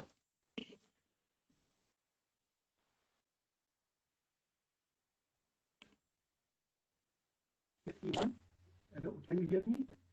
Yes, we hear you. Hello. Regarding the target E1, we think demonstrating commitment without having necessary resources and without it possible, particularly for developing countries. So we think in this target, this issue should be included. So these countries can implement their commitment.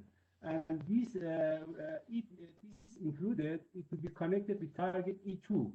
So they can integrate their policies of sound management into their national policies. Thank you.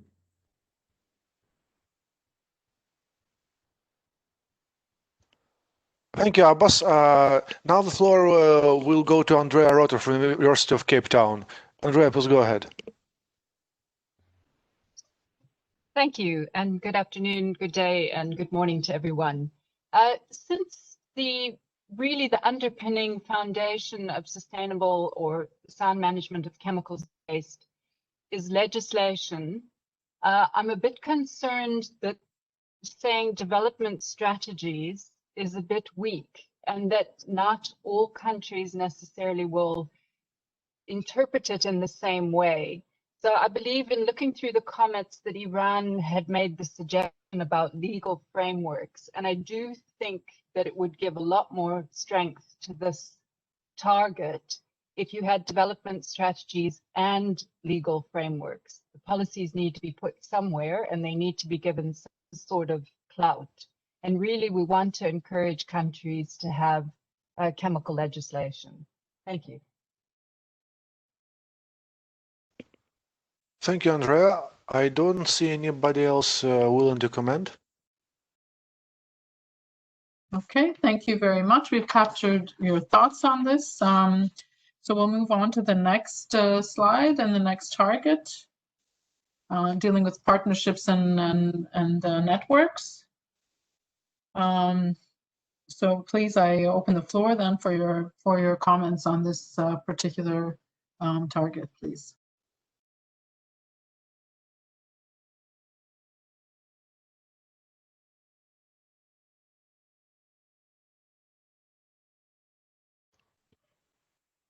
I don't see any comments so far. I see Mr. Abbas Turabi would like to take the floor. Abbas, please go ahead.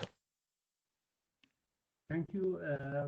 Regarding partnership, we think our interpretation from this target E3 is that it just refers to present partnership groups and networks, and it doesn't refer to new ones. So we think the new partnership and networks also be included in this target.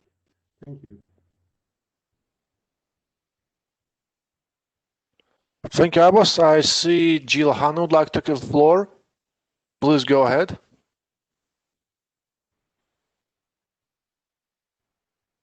So a really fine example of something that is not a target.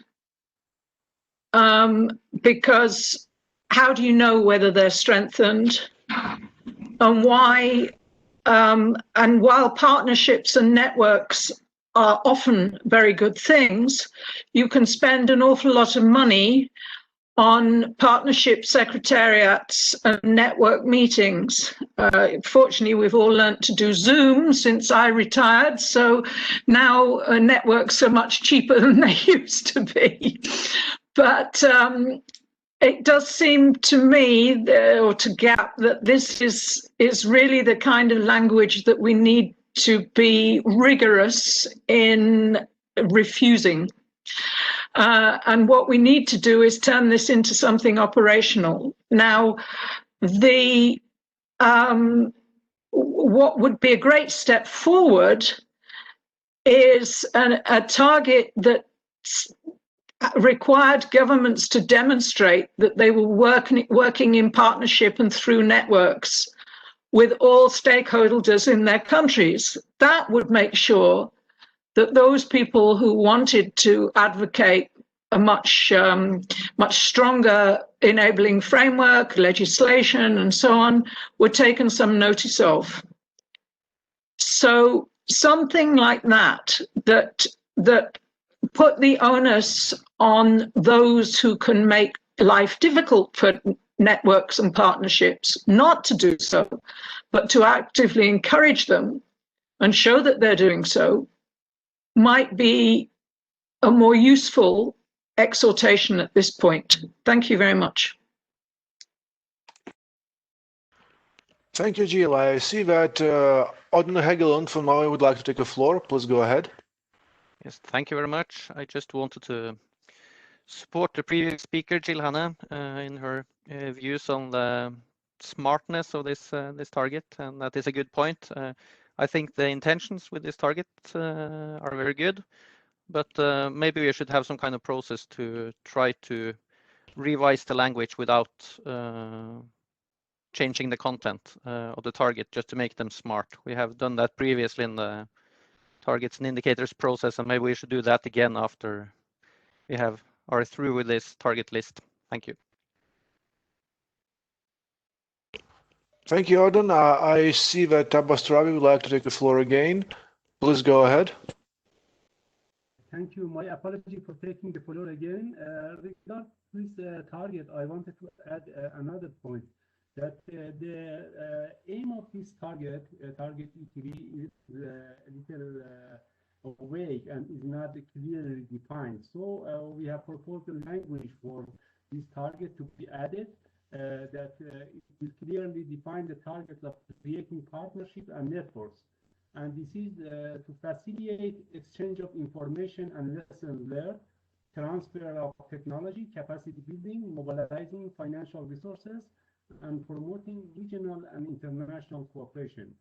So this is an idea, and maybe we can take some idea from these sentences and include it in this target. Thank you.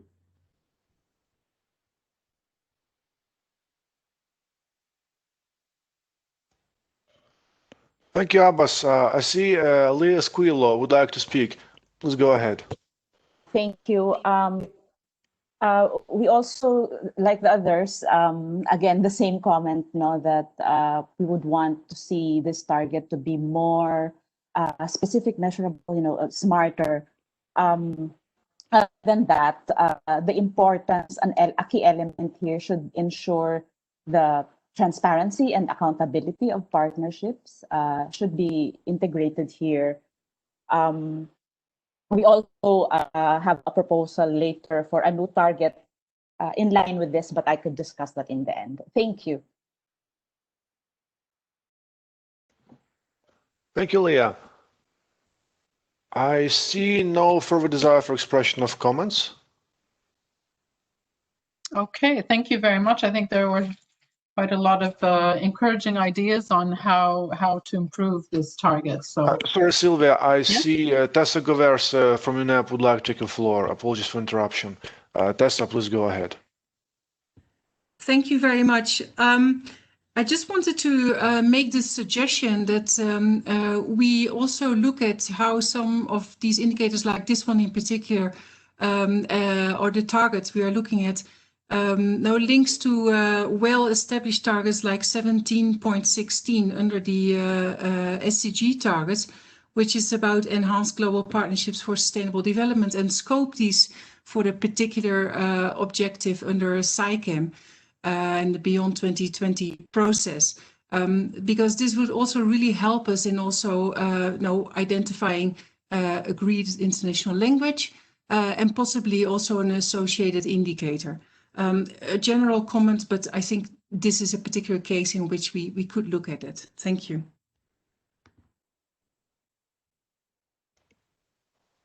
Thank you, Tessa. I suppose that will be all for this target. Okay, indeed, that was a helpful suggestion. So we'll move on to target E4, which is one that was already flagged as needing further discussion because of the integrated approach to financing. And of course, it might be difficult for us to come up with a clear formulation for this targets, considering there's work being done in a different group on the financial mechanisms. But I think it is still valuable that we do have an exchange of our thoughts on this particular target and its current wording. So I'll open the floor now to hear your thoughts.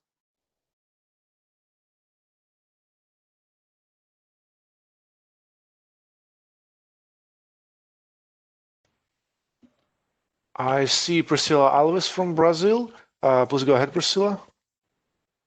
Thank you very much. In general terms, we support this target, and we think a reference to the integrated approach to financing could be included, especially when it comes to the implementation of dedicated external financing, which still needs to be improved. And about this point, just to remind that according to Global Chemicals Outlook 2, external funding has been significant, but has not matched the need and demand for support expressed by developing countries and economies in transition for building basic chemicals and waste management systems. So we do think it would be fundamental to make a specific reference to external funding in this target, because it is as important as the other two pillars of the integrated approach. including mainstreaming, about which we have heard some suggestions for inclusion in previous targets. So that's our overall view about target E4. Thank you very much. Thank you, Priscilla. I see that Jill Hanna would like to take the floor. Please go ahead, Jill. Thank you very much, Alex. Yes, it's very important to mention all three pillars of the integrated approach, but I think we also need to rank them somewhat. And GAP is a little bit nervous by the reference at the end is mobilized by all stakeholders. I really don't see it as the job of an NGO to mobilize, it's by and for all stakeholders. I do not see it as the job of an NGO to mobilize financing to help a multinational do what they should be doing as a responsible corporate. And I don't think that's the intention, but that's the way it's written. So I think there needs to be some looking at the language. And I do think it would be useful to have a reference in here to polluter pays, because we do tend to forget that we are not talking here about something that is totally fundamental to the need of societies and governments in the way that education or public health might be. Here we are talking about a multi-trillion industry, the chemicals industry, that perhaps is not stepping up to the plate all over the world in helping governments to put in place the regulation that would mean that all players on a market behave responsibly. So I do think it's really important that we identify that the industry, which is a very profitable industry, and the waste industry that is becoming increasingly profitable as we move to circular economies, plays their part. So I think this language needs to be looked at and tweaked, and I leave that in the very capable hands of the co-facilitators. Thank you. Thank you, Jill. I see that Matthias Wolf would like to take the floor, followed by Leah Squillo. Matthias, please go ahead. Yes, thank you very much. And as the co-facilitator already mentioned, we think the discussion on this target is closely linked to the discussions by the Financial Considerations Group. But apart from that, and Jill started answering our questions a bit, the question of the EU and its member states is mainly what stakeholders would expect exactly with regard to the implications and outcomes of such a target when talking about mobilization of resources. Thank you very much. Thank you, Matthias. Leah, please go ahead. Floor is yours. Thank you. To build on also what Jill mentioned earlier, IPEN agrees with the point that this needs to be perhaps rephrased, and we need to include the concept of industry having to internalize their costs. We feel it is time for industry involvement pillar to actually be implemented in the form of a target. Actually, that's why we proposed a new wording for this target, or perhaps to be considered as a new target. And I put it in the chat box. Thank you. Thank you, Leah. I see that Laura Naza from USA would like to take the floor. Please go ahead. Thank you. We agree, as has been mentioned, that there should be a reference here to the integrated approach to financing. We also think that a term such as support should be used instead of achieve. And then we suggest that this target be bracketed pending the outcome of the discussions on financial considerations. Thank you.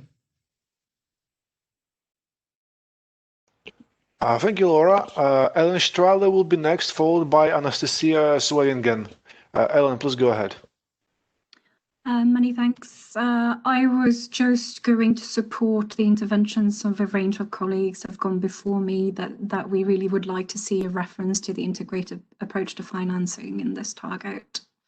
Many thanks. Thank you, Ellen. Anastasia Sweringen, please go ahead. Hi, ICCA also supports including a reference to the integrated approach to financing and noting that industry is a component of the integrated approach to financing, and that may include some of the discussion that was brought up by Johanna and others about including industry in this target as well.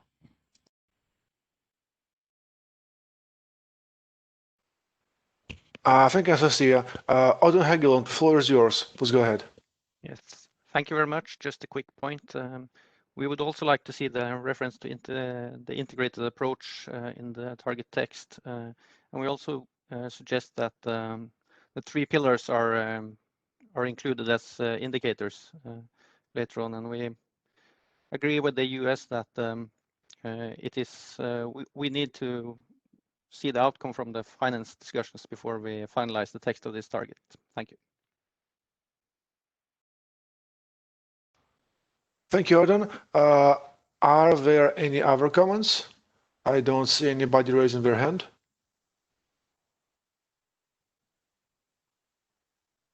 Erin, I suppose that is all. Yes, thank you very much. Sorry, I'm a bit slow now too, because I was trying to get all the points. So yes, I think we have some things here where we see some convergence. So I think that there is enough that we have as co-facilitators to work on to come back to you in our next meeting with some text. So we can move on then to target E5, which is related to the gaps between developed and developing countries, which I think was raised already under a different target. So I will open the floor then for your comments on this, which is the last of the E targets that we have before us.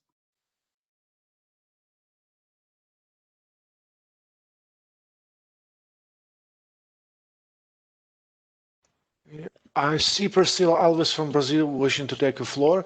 Priscilla, please go ahead. Thank you very much for giving me the floor again. So regarding target E5, we agree with the original text. We think it's fundamental to make reference to the need for closing the gaps between developing and developed countries, especially because those gaps mean different national capacities in the implementation of the sound management of chemical substances and projects throughout their life cycles, due to the lack of technology transfer, as well as adequate and sustainable financial and technical resources in developing countries. That's why we think it is also important to include with the appropriate support in terms of financing, capacity building, and technology transfer at the end of the text that's suggested, as they are some examples of those of how those gaps could be narrowed. So just a brief suggestion for this part at the end of the target. Thank you. Thank you, Priscilla. I see that Abbas Trabi would like to take the floor. Please go ahead. Thank you very much. Just supporting Brazil's proposal. We are also fundamentally no problem with this target, but it needs more clarity, including the time bound and also mechanism for narrowing this gap between developing and developed countries, how it can be implemented. So we need more clarity. Thank you.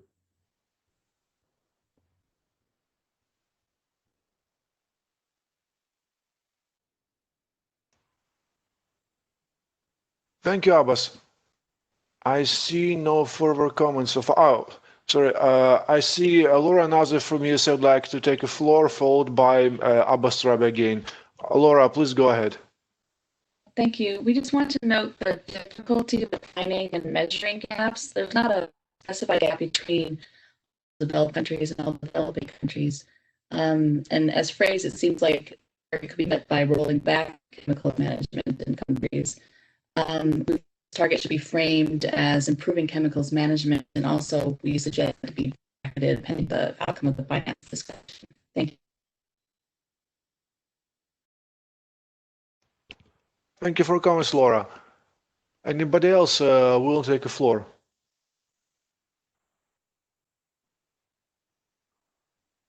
I do not see any other participants wishing to take a floor. No, I see Johanna Hausmann. Johanna, please go ahead.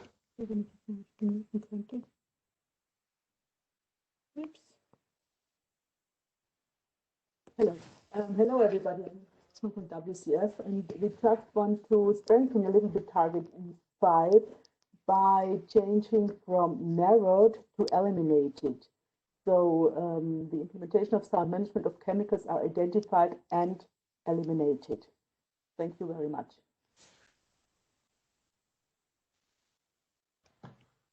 Thank you, Johanna.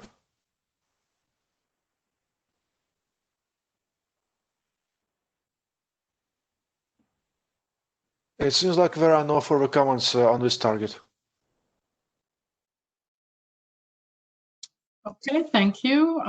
Well, we have some new target proposals also under this strategic objective. So before we move on to the introduction of discussions on strategic objective C, which will be co-facilitated by Wahira, I would just like to have similar exercises we had with the new proposed targets under D. If we can move to the slide where we have the new proposed targets. Yes.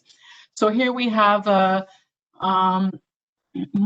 three, which are from the EU and its member states. Canada has two, as I understand.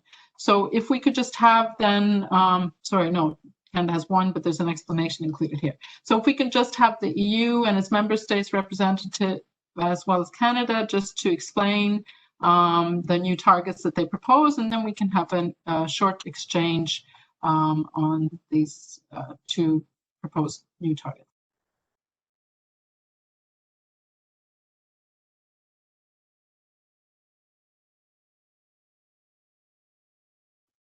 So perhaps we start with EU and its member states representative, if you're ready.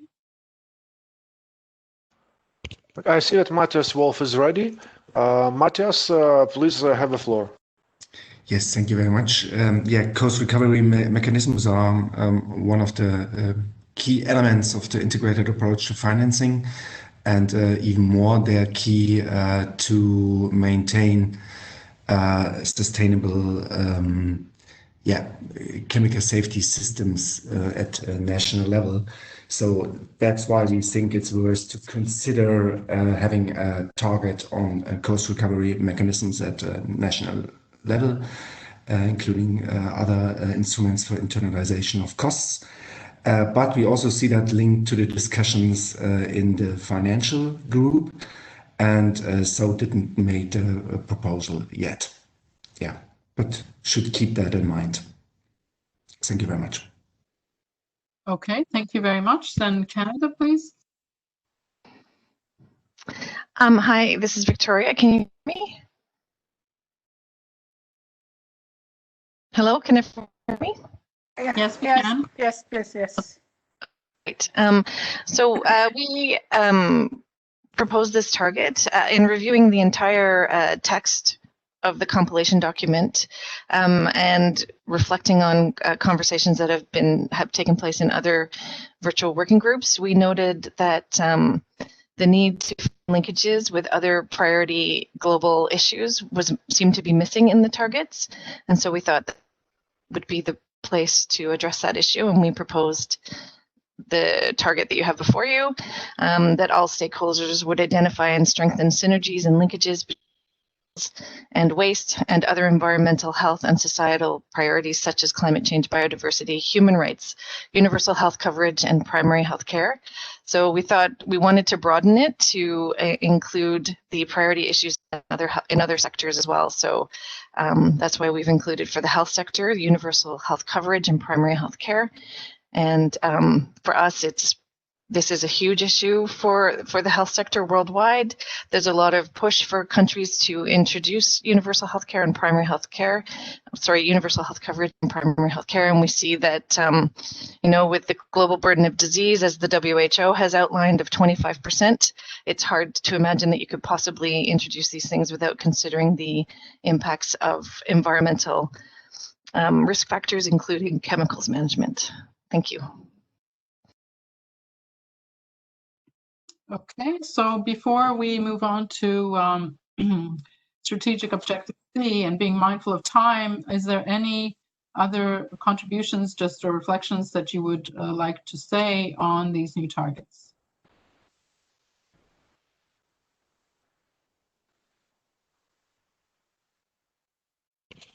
I see that Giovanna would like to take a floor, followed by Tessa Goverse. Jill, please go ahead.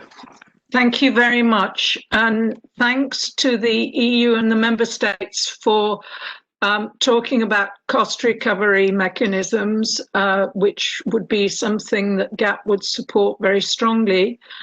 I think there is, that certainly partly addresses what I was talking about earlier, but I think the need for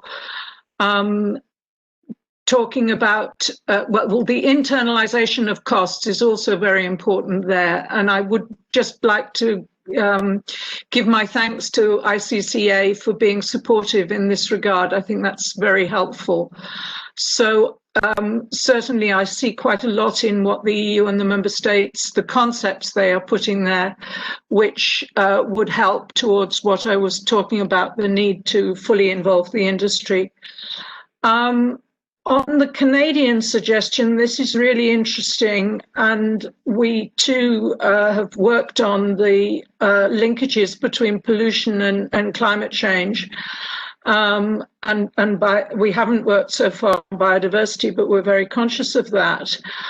I would just like to raise a question as to whether it's really universal health coverage and primary health care that is the health dynamic of this, because I could see that might cause some difficulties with some.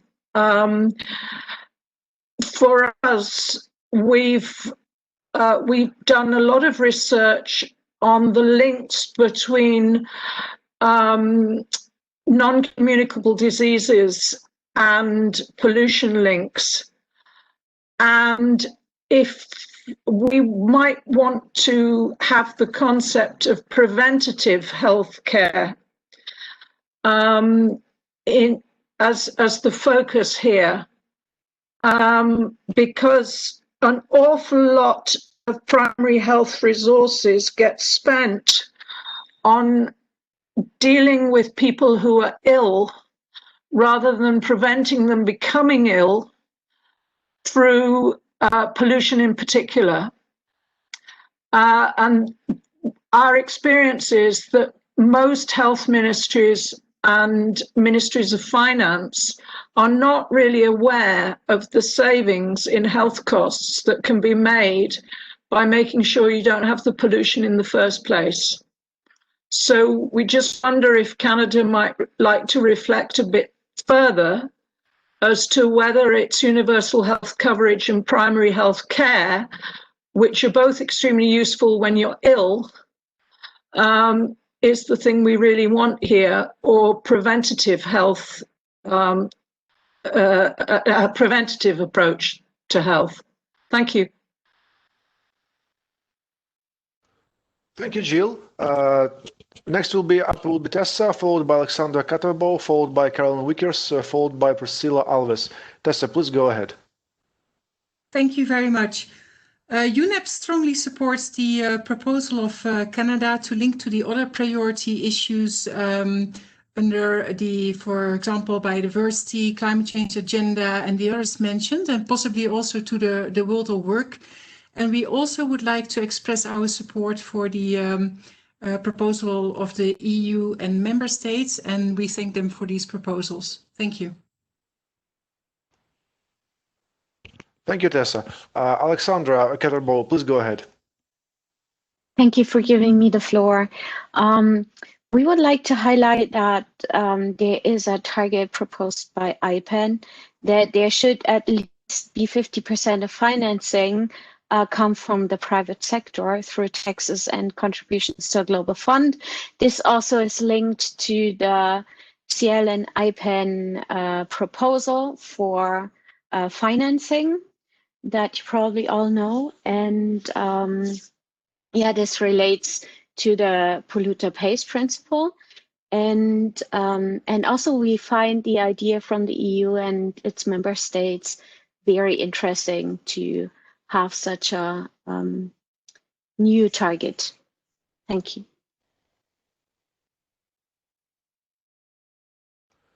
Thank you, Alexandra. Carolyn Vickers, please go ahead. Yes, thank you very much. The World Health Organization also supports the Canadian proposal, in particular to link to the universal health coverage and primary health care. In fact, both these concepts do include prevention, and it is unfortunately the case that this may be widely misunderstood. And I was thinking that we could perhaps suggest some other words, but on reflection, I think that it will be better to use these definitions and to educate people about their meaning and how they link to the chemicals agenda. This is certainly the language that the health ministries are using. Thank you very much. Thank you, Carolyn. Priscilla Alves, the floor is yours now. Thank you very much. We would like to thank Canada and the European Union for their proposal, but we would really appreciate to have more time to analyze the texts as they involve different issues. So we kindly ask the facilitators to keep the new texts in brackets. Thank you. Thank you, Priscilla. Next one is Odin Hagelund. Please go ahead.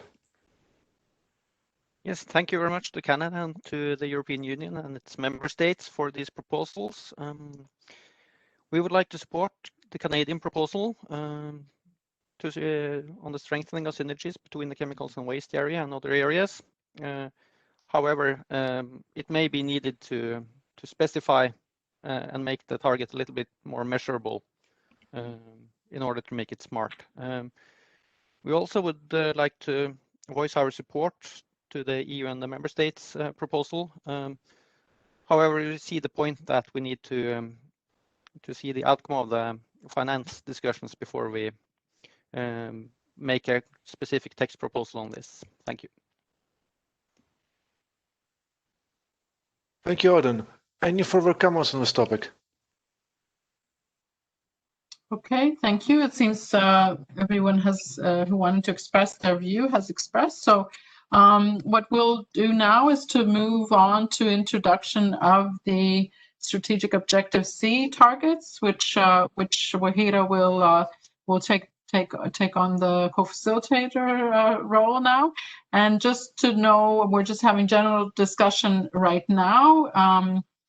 Because you'll have the opportunities for written submissions, and we still have to discuss one more item. So I give Wahida the floor then. Thank you, Sylvia. Thank you. So let's move to strategic objective C. As you see, we have not yet formulated the targets as such. So I personally think strategic objective C has the broadest horizons and the broadest spectrum. So it could, the sky would be the limit. So it says the issues of concern that warrant global and joint action are identified, prioritized, and addressed. You see some brackets, but don't worry about the brackets. We are not supposed to touch or add or remove the brackets right now. What we want is the general discussion. So as Sylvia explained, we will be expecting from you your electronic submissions on targets related to strategic objective C from today till 21st December, not 25th December. We are not going to bother you during the Christmas Eve. We know that all of you are in the partially Christmas mode and Christmas mood, so that's fine.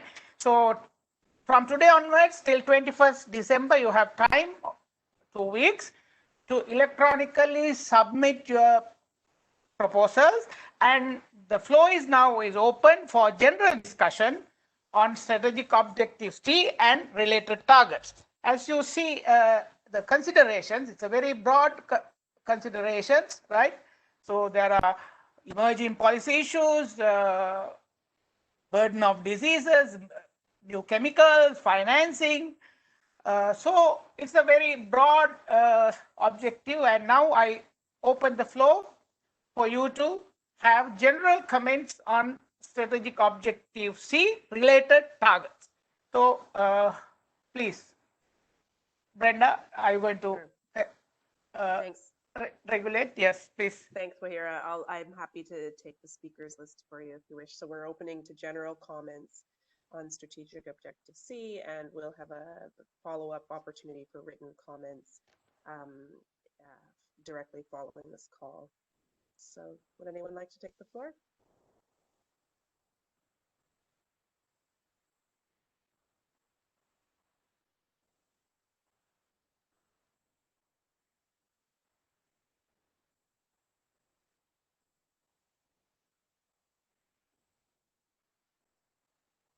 Okay, I see Tessa from UNEP. Tessa, go ahead, you have the floor. Thank you very much. As a general comment, UNEP would like to see under this particular strategic objective also some targets speaking to outcome and not to process. Thank you. Thank you. Thank you, Tessa. Then I have Laura, followed by Johanna from GAP. So Laura, USA. Thank you. I'm part of the technical working group on targets, and it was a bit challenging because until the areas of concern are defined, it's difficult to have targets that are specific, but we thought it would be a good idea to what we want to see the process, including implementing work plans so that the solutions maximize, the impacts are minimized, prevented. That's kind of going towards the outcome, but that we felt was as much as we could do at this point. Thank you. Thank you, Laura. Jill, Hannah? Thank you very much, Brenda. And I just wanted to thank Carolyn Vickers for what she said earlier. If those terms are wider than I at least understand them, the ideas of primary health care, universal health care and primary health, then I think it would be useful to define them a bit wider, because people may not all understand, may not all be involved in WHO work from day to day, and I think it would be helpful to, if that could be expanded a little, and I hope that Carolyn could suggest something in the chat. On this one, the point for GAP that is very important here is the word prioritized, and we would want to work hard on trying to make targets here that help us to identify priorities. Now, in the work we have done a lot of work on looking at the global burden of disease in relation to pollution, and that comes from chemical sources at all levels in the life cycle. And we think that that's something that needs to be in the targets here. We're conscious that that wouldn't be sufficient. We also need something on damage to ecosystems and biodiversity. but we really think that the most useful thing we could do here is to make sure that we, in our issues of concern, we are setting priorities that capture how important particular issues are globally. And therefore, using the targets to help us with prioritization would be extremely useful. Thank you very much indeed. Thanks, Jill. Now I have Auden from Norway. Auden? Thank you. I think there is a question of where to place the goals for the specific issues of concern. Currently, we have, I think it is 8 EPIs in SciChem, and we will have a number of issues of concern identified under a future framework later on. And it is a question of where we would like to have the goals of these specific issues of concern. In our view, if we have efficient project plans for each of the issues of concern, we think that the goals may belong within these project plans and not in the formal targets and indicators list of the framework as a whole. So that is our preference. And on the prioritization of issues of concern, we are a little bit hesitant because we are worried what will happen with the less prioritized issues of concern that are identified. Thank you. Great, thank you, Auden. While we are waiting to see anyone else take the floor, I just want to say that this is linked somewhat to the issues of concern virtual working group 3, and that group will meet next Monday for their next meeting. And one of the key topics at that meeting, or the key topic, is how to address the current issues of concern, emerging policy issues and issues of concern under SciChem. The co-chairs or co-facilitators of that group have put a proposal together. Although it's not completely directly related to this target aspect, the whole issue does need to be considered collectively. So I would just hope that many of you are following both groups or considering how those link. And their proposal has been up since November 30th. It's open for comment, and that will be the topic of discussion at the next call on Monday. I'll drop more information in the chat. I see Jacqueline from UNEP is asking for the floor. Go ahead, Jacqueline.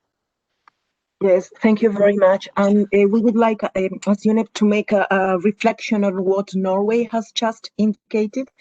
And for us, issues of concern is a very, very big topic that the new instrument really needs to address in a comprehensive manner. But having said that, we also understand that if it is only related to a process, as Tessa, my colleague, was saying at the beginning, either we include here outcome-oriented or impact-oriented targets, or it's part of a process that belongs to the instrument as such. And then how we are addressing the issues of concern, if it is by developing tools, we bring it back to objective B. If it is by putting national legislation or addressing issues within the different stakeholder implementations, we go to objective 1.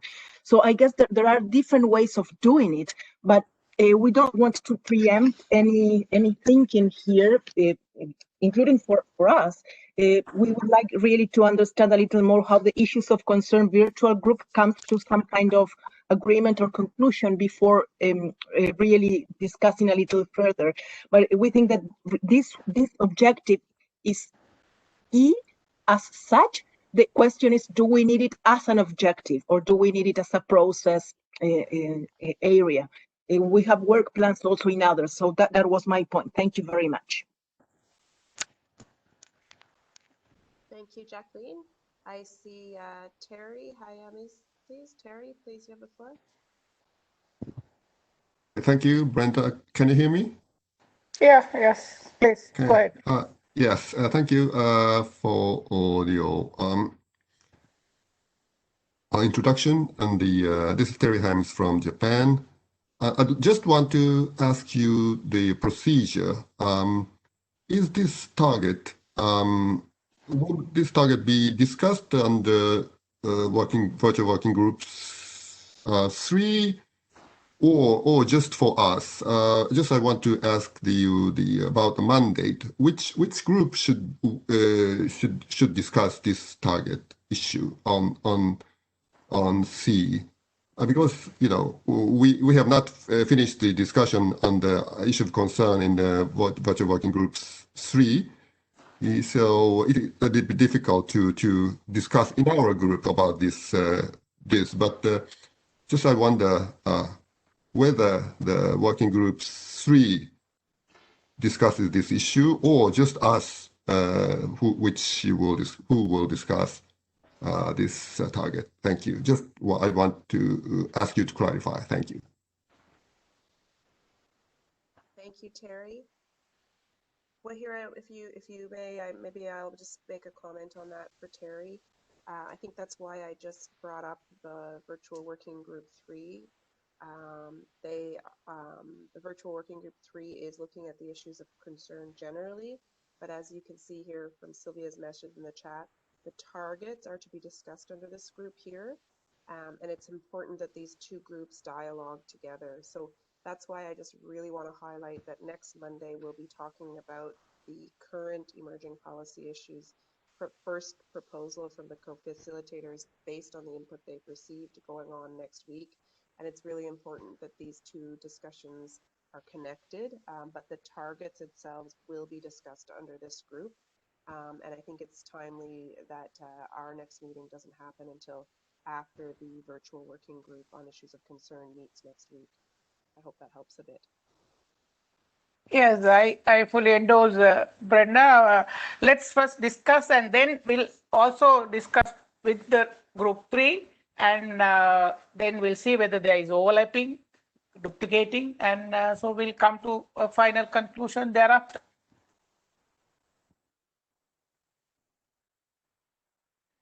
Okay, well here I don't see anyone else in the chat here looking for with their hand up. I don't know if anyone else would like to add anything.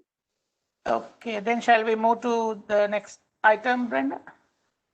I think so. Maybe just give people a moment. Yeah, I think it's okay. So maybe agenda item 5, is that back to Sylvia?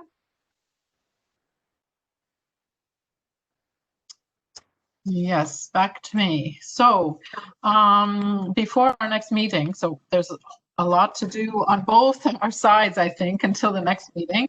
Luckily, we have lots of time in between, but we have to manage also to have some rest in that time and to celebrate the coming of the new year in that time.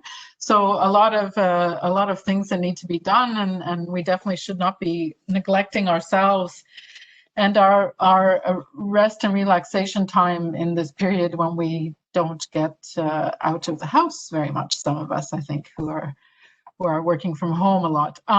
So what I would like to do is to explain to you what are kind of the direction that we're thinking to go in regards to the process for establishing indicators and milestones. So very different from the targets, we're actually not being asked to formulate indicators and milestones at this stage, but our mandate is asking us to prepare a process for the establishment of indicators and milestones. So there is kind of a general direction that we feel we could go as far as this process, and we just wanted to before we elaborate it in any more detail, we wanted to have a very short exchange of what you would feel as far as the process and whether you agree.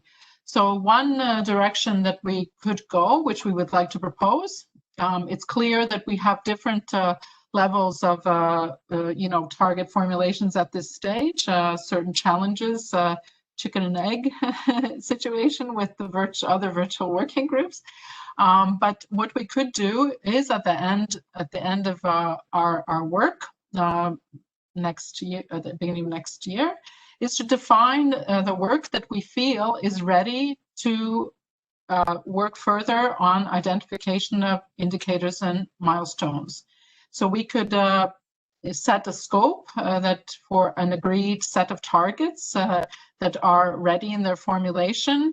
And we could provide this information on components of that target that we could pass on as ready enough to already start looking at indicators.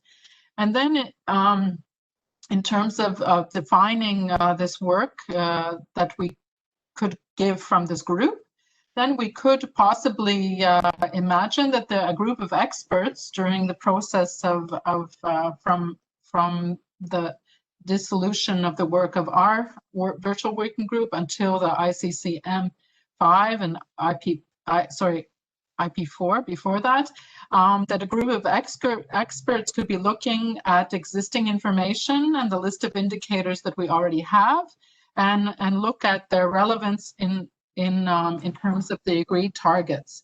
The positive aspect of this is that really, working on indicator work is very specific, and it takes a lot of time, and it's not so much as wordsmithing as it is, which I think, most of us here seem to excel at wordsmithing and finding different words.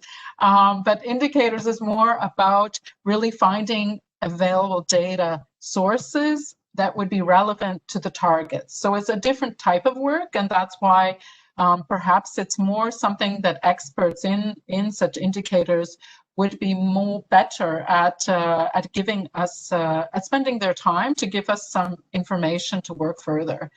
And then the next step we feel would be that these then indicators for that scope that we would set for the targets that are ready enough, that those indicators would then be fed back to the ICC 5 stakeholders, us, and then we could have further discussion and agreement on them, matching them to the targets that we have, understanding that whether we're covering everything that needs to be covered, and thinking about sources and gaps and duplications at that time again. So this is the general kind of line of our thinking. So we wanted to hear whether you think it's worthwhile to pursue this kind of direction. And then we would, if you would agree, then we would try to prepare something in this line for our next meeting. So you have the floor now to just say what you think, please.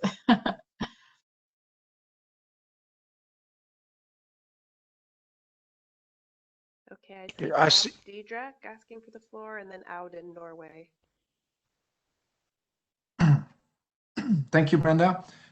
So within the IOMC, we had some reflection on exactly this subject. We believe that the targets that we're developing will need to be checked regarding their possibility to being tracked by relevant indicators.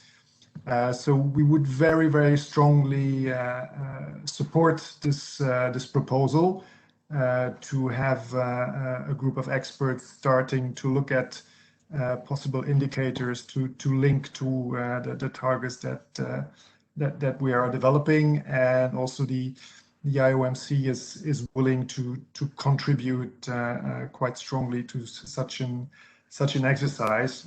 We would go one step further, though. We would also like to see that proposed indicators already come with a set of metadata in terms of availability of information, who's doing the work, who could be the custodian of such an indicator in the future, or are they at an early development stage, and so on, so that we can not just try to foolproof our targets, but also try at the same time foolproof indicators that are being proposed to measure the targets. So in short, we will be very favorable to such a proposal, and we're willing to contribute to it. Thank you. Thank you, Bob. Auden Hegeland, the floor is now yours. Thank you, and thank you for the proposal from the co-chairs as well. We would support this outline process. We would also support the establishment of a technical working group that could look into these issues. We also would like to support the previous speaker in adding details about custodians and measurability and baseline data sets and so on. And we have one additional point, and that is that we should maybe allow for revisiting the targets once before or after we have looked into possible indicators, because we may discover that we have very good data sources for something that almost matches the target, but then we may consider to revise the target to fit to the indicator or the data source that we have found. This is also the proposed or the recommended method that we learned at the Cambridge workshop on indicators. Thank you. Thank you, Odin. Matthias Wolf would like to have the floor. Please go ahead. Thank you very much. Yeah, the EU and member states are also fine with the proposal and would support it. One additional comment, maybe, don't know whether it's too early or not. We think it's probably not sufficient just to collect the many available indicators and have a long list of indicators in the end. We probably also need to consider the framing conditions, let's say like that, for our future scheme on reporting with regard to progress.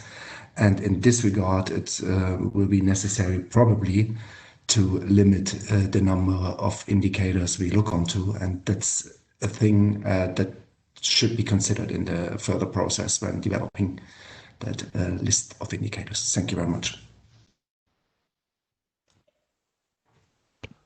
Thank you, Matthias.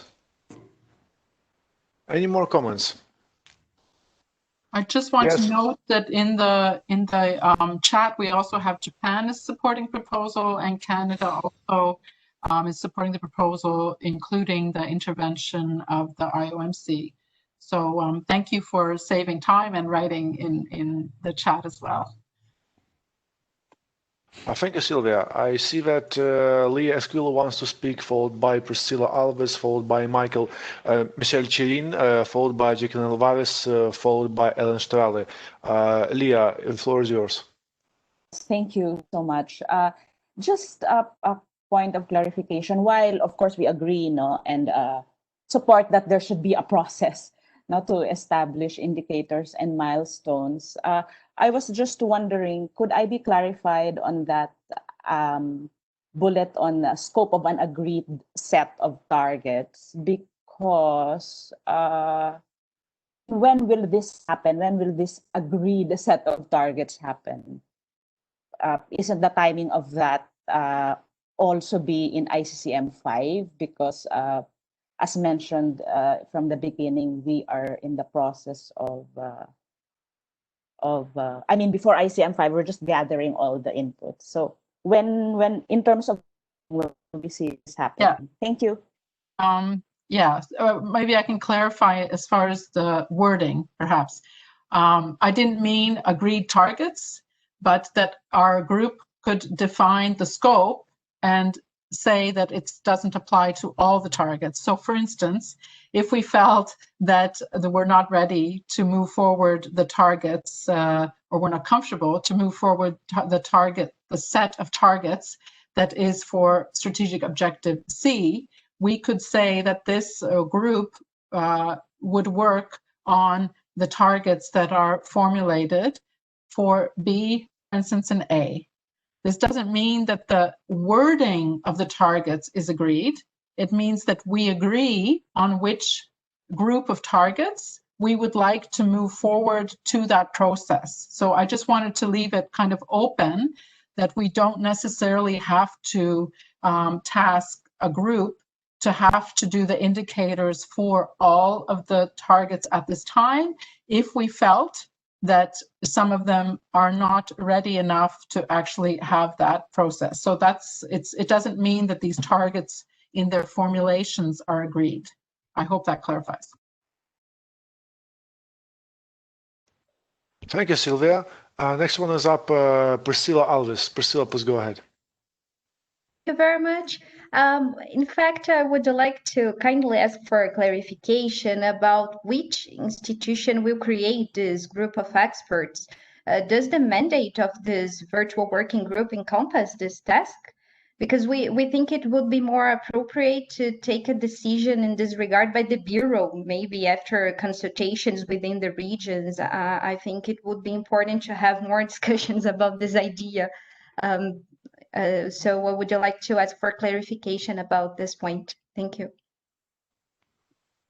Okay, so I mean, this is the point of our discussion to clarify what you would like. So this was just kind of a raw proposal from the co-facilitators.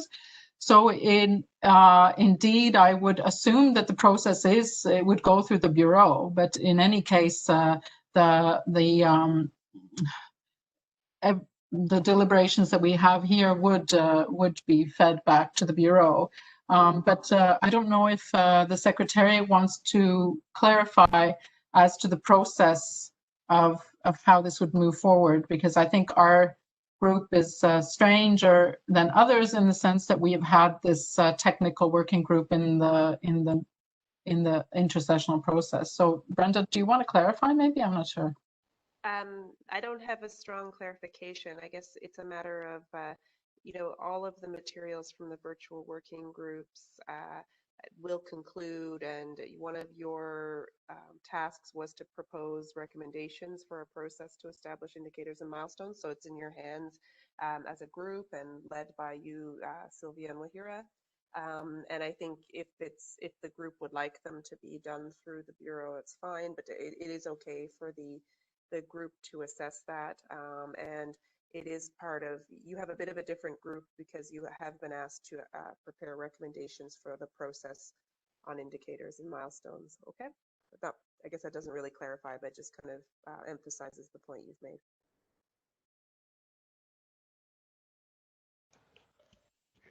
Thank you, Brenda. Next one is up, Michel Cherin. The floor is yours. Thank you very much. We generally support this idea for the way forward, as you have described.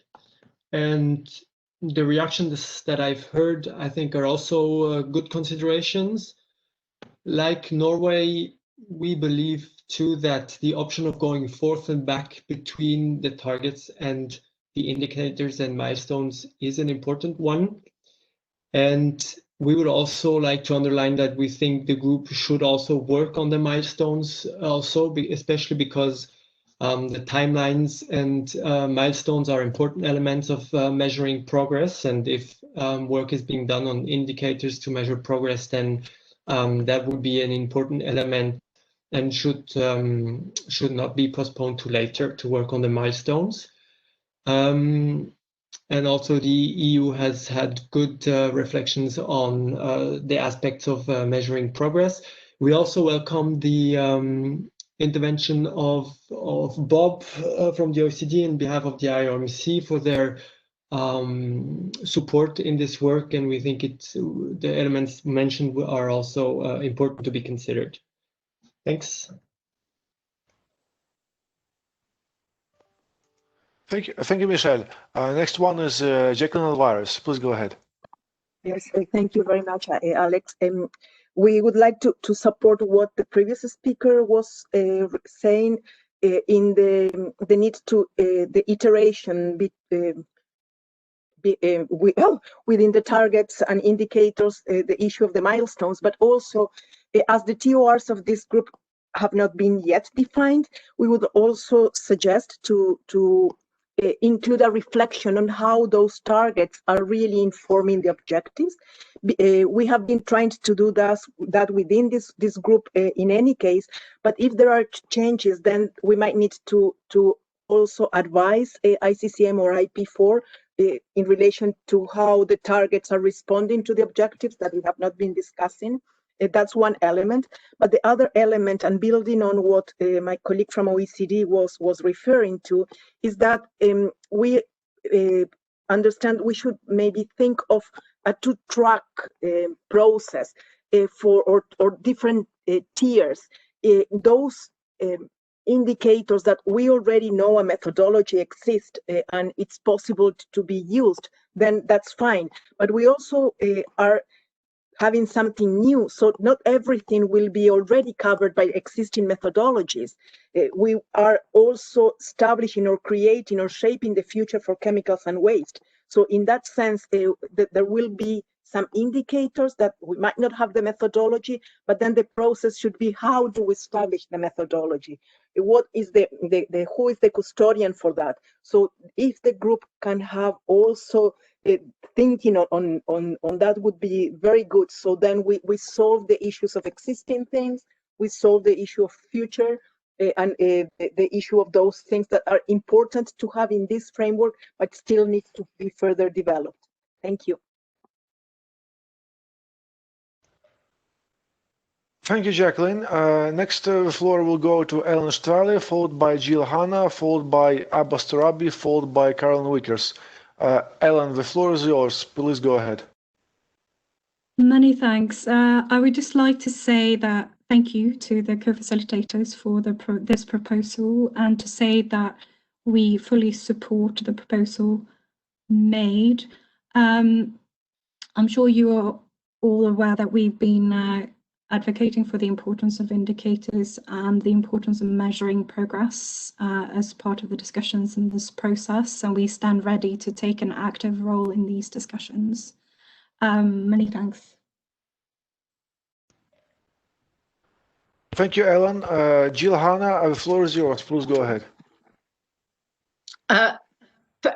Thank you very much indeed, and thanks to those who are working on the chat, because I think WHO ourselves and Canada have understood each other through the chat. That's a good thing.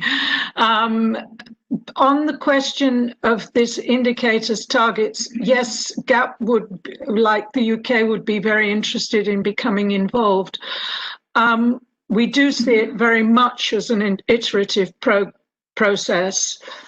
I have to say that having attended the last two meetings, I am now completely confused as to where we are on any of the targets and what any of them might look like. And I wish the co-facilitators great luck in their next steps. They're going to have a hard time. And there we would like to support what Jacqueline from UNEP said as well, that we need to decide. Well, we ought to have a discussion about how many of these targets are actually really useful. So I think an iterative process that looks at what milestones could be around, what milestone and indicators and what exists and what needs to be invented would be very useful. Because I think if at one point there was a discussion about leaving indicators until after ICCM5, and I think that would be a very grave mistake. I think it needs to be conceptualized as far as possible before then. Thank you. Thank you, Jill. Next one is Abbas Torabi. Please go ahead. Thank you very much. We think this is a good proposal to create an expert group for defining the indicators and milestones. But you know, this matter, we think, in the hands of the Bureau, and you know, all the stakeholders are not attending in this group, in our group, for target and indicator, for targets. So we think this should be handed to Bureau to decide about. And as I know, this week on Wednesday there will be the 5th teleconference of Bureau. So if Secretariat informs the Bureau, maybe they can decide 2 days later. Thank you very much. Thank you, Abbas. Next one is Caroline Wickers. Please go ahead. Yes, thank you very much. Bob Diedrich from OECD has already expressed the IOMC view. I wanted to additionally comment that I think we should exercise a bit of caution in adding milestones to the terms of reference of this group, because I think that these, the experts involved in deciding or recommending an indicator, whether it can be measured, how it can be measured, aren't really the same group of stakeholders who would decide we can do how much by when. So if you take lead paint, for example, the experts might say we can count this by number of countries that have regulated lead paint, and this is a definition of lead paint. We have the baseline, and this is how we're going to count them. But it would be for all stakeholders, and particularly the governments, to say we can regulate, we can agree to add 20 more countries by the year 2025, for example. That's not a setting a milestone is not an exercise of experts. Thank you.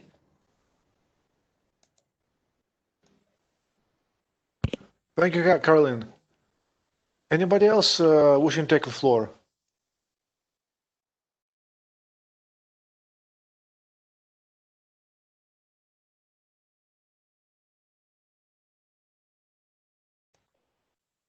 I see Jill Hanna would like to take the floor again. Jill, please go ahead. Sorry, I didn't want to, I was going to do it in the chat room and then press the wrong button, but certainly Caroline is absolutely right that setting a deadline is a political act or is a policy decision, is not a technical decision. But I think what was being discussed was the idea of what could be the nature of the indicators and when would they be available. So what's the earliest milestone that you might have? And there, I think there is a role for experts. I mean, I would note that the SDG indicators have been being tweaked and have been becoming more solid over the first 5 years of the process, and they're still not completely solid or agreed upon. But just to go back to the example that Caroline used, I mean, yes, lead in paint might be easy in the sense of you can define it and you could count countries, but is that actually the right lead policy that we should be looking at? Because 85% of lead is used in batteries, which become used lead acid batteries and are very polluting. So we need to think whether our issues of concern are the right ones and whether we are measuring where we could have the greatest impact. And that is something this group can help with. So I do see going from indicators back to targets, back to indicators, either in a small group or in this format as being something that would be helpful to the whole process. Thank you. Thank you, Jill. Next one is Suki Kuroda. Please go ahead. Quick clarification, please. Isn't a group of experts the one that already exists, or the co-facilitators are expecting to establish the new one? Thank you.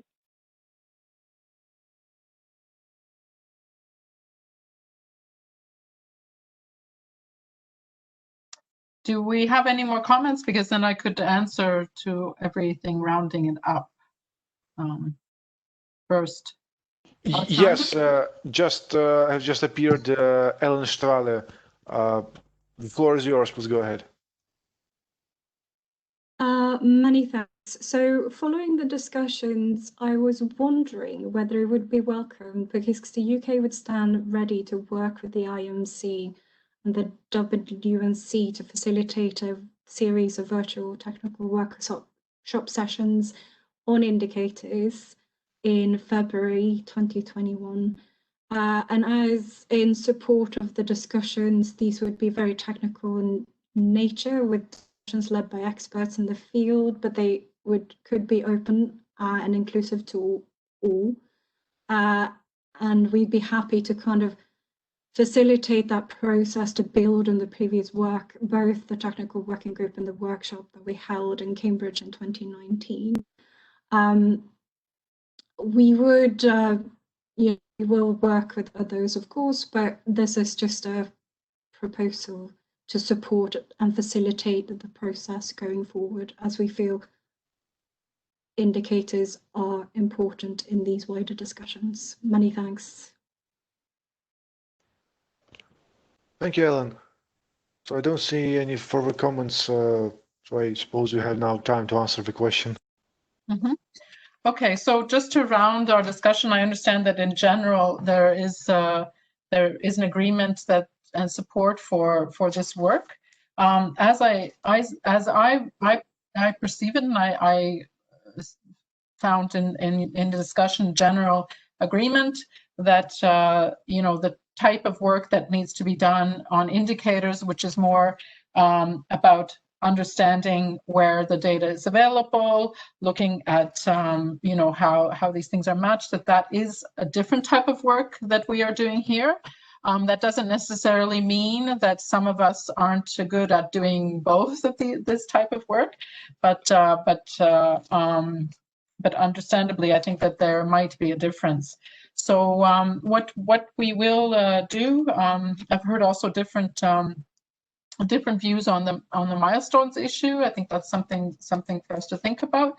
So if I can move to the next slide, because we are then closing our day. So one of the things that we would do as co-facilitators is based on the inputs that we've received from you here on the issues of indicators and the process for developing indicators and milestones, is that we will, based on that, prepare some sort of text for you on the what we could propose to the Bureau for this process, and we will make that available to you before our next discussion.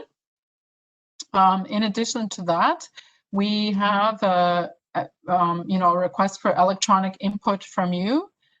We're setting it before the end of year so that you can actually relax without having to worry and think about the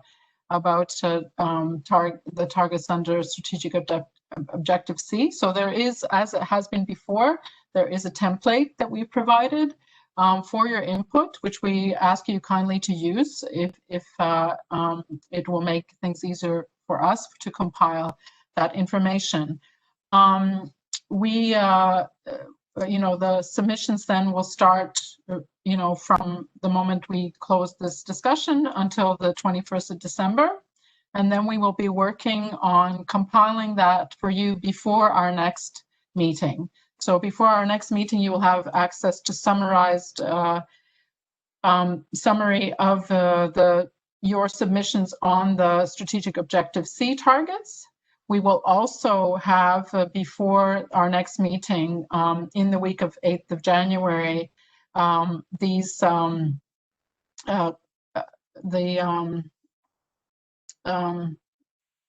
compilation, the table that I showed for the targets, target for one, target B. We will do that for all the targets so that we will have it for our discussions.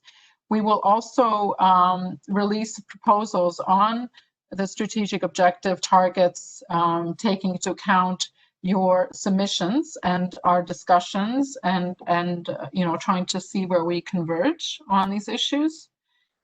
And yes, I think that's it. You'll also have the proposal on the milestones and indicators. And we'll have all of these for you before we meet again, so that you do have an opportunity to look at it and to consider it before our last meeting, which will take place on Monday, the 12th of January, between 1 o'clock and 4 p.m. Geneva time. So that's it. If there are any more quick questions, you can put it in the chat or ask for the floor. But I think most of us are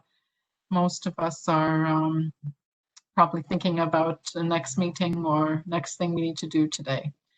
So if there are no comments to this, we are very much looking forward to getting your submissions. And thank you again for all your very thoughtful comments and also the submissions, which are useful for all of us to be able to find a way to bring together our thoughts and to see where we agree, so that we can come up with some target formulations that are both useful and valuable in the process. So there's nothing else.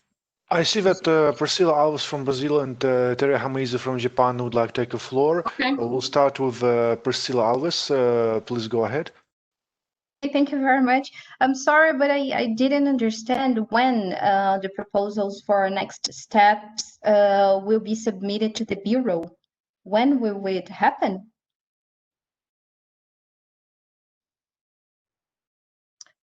So after we are going to have a meeting on the 12th of January, and then after the 12th of January, after our discussions, we we are mandated, as was explained, we would proceed to send it to the Bureau after our discussions. So we are to have a discussion on the proposal that we will map out in accordance to the, what you proposed, all of you. We will try to find the best way forward. We will discuss it.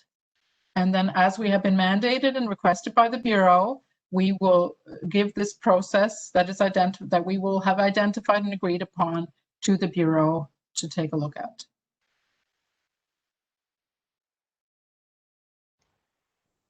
Thank you, Sylvia. Terry Hamizu, please go ahead.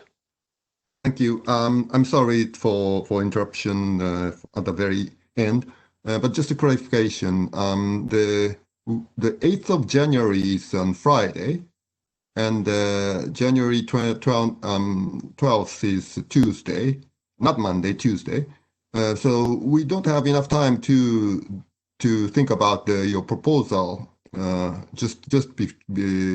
only have weekend, so just I want to clarify, the week of 8th January means that we can have your proposal a bit earlier date, or just on Friday. Yeah. I can explain. Yes. So unfortunately, we didn't want to commit to a specific day. So we have said the week of 8th January being that week. We hope to get it to you as soon as possible. But I hope you understand that if you're making your submissions by the 21st of December, up until that time, we will be looking working on the compilation tables, but we do need some time ourselves as well. So it will be, I want to be optimistic that we will get it to you by Wednesday, the week of 8th of January, and not Friday. But I can't promise on all the information that they will come in at the same time, because we're working on a couple of things. So we'll try our best to get it to you as soon as possible that week, but it will be available that week. Thank you again, Sylvia. Next question is from Odna Hegelung. Please go ahead. Yes, thank you. I would just like to thank the UK for offering to contribute and to facilitate the workshop on indicators. I think that is an excellent opportunity that the group should consider very much. Thank you. Thank you, Odin. Any other comments or questions?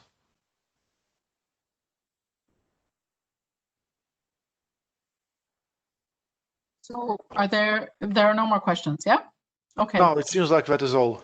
Yeah, so apologies. In my haste to wrap up, I forgot to also thank the UK as well, from the part of the co-facilitators. The fact that there is an interest to be more engaged is definitely makes it easier to think about how this could work further moving forward. So, okay, thank you so much, everyone. Please, I hope you get some rest over the holiday period, and have a nice end of year with family and friends as much as it is possible at this time.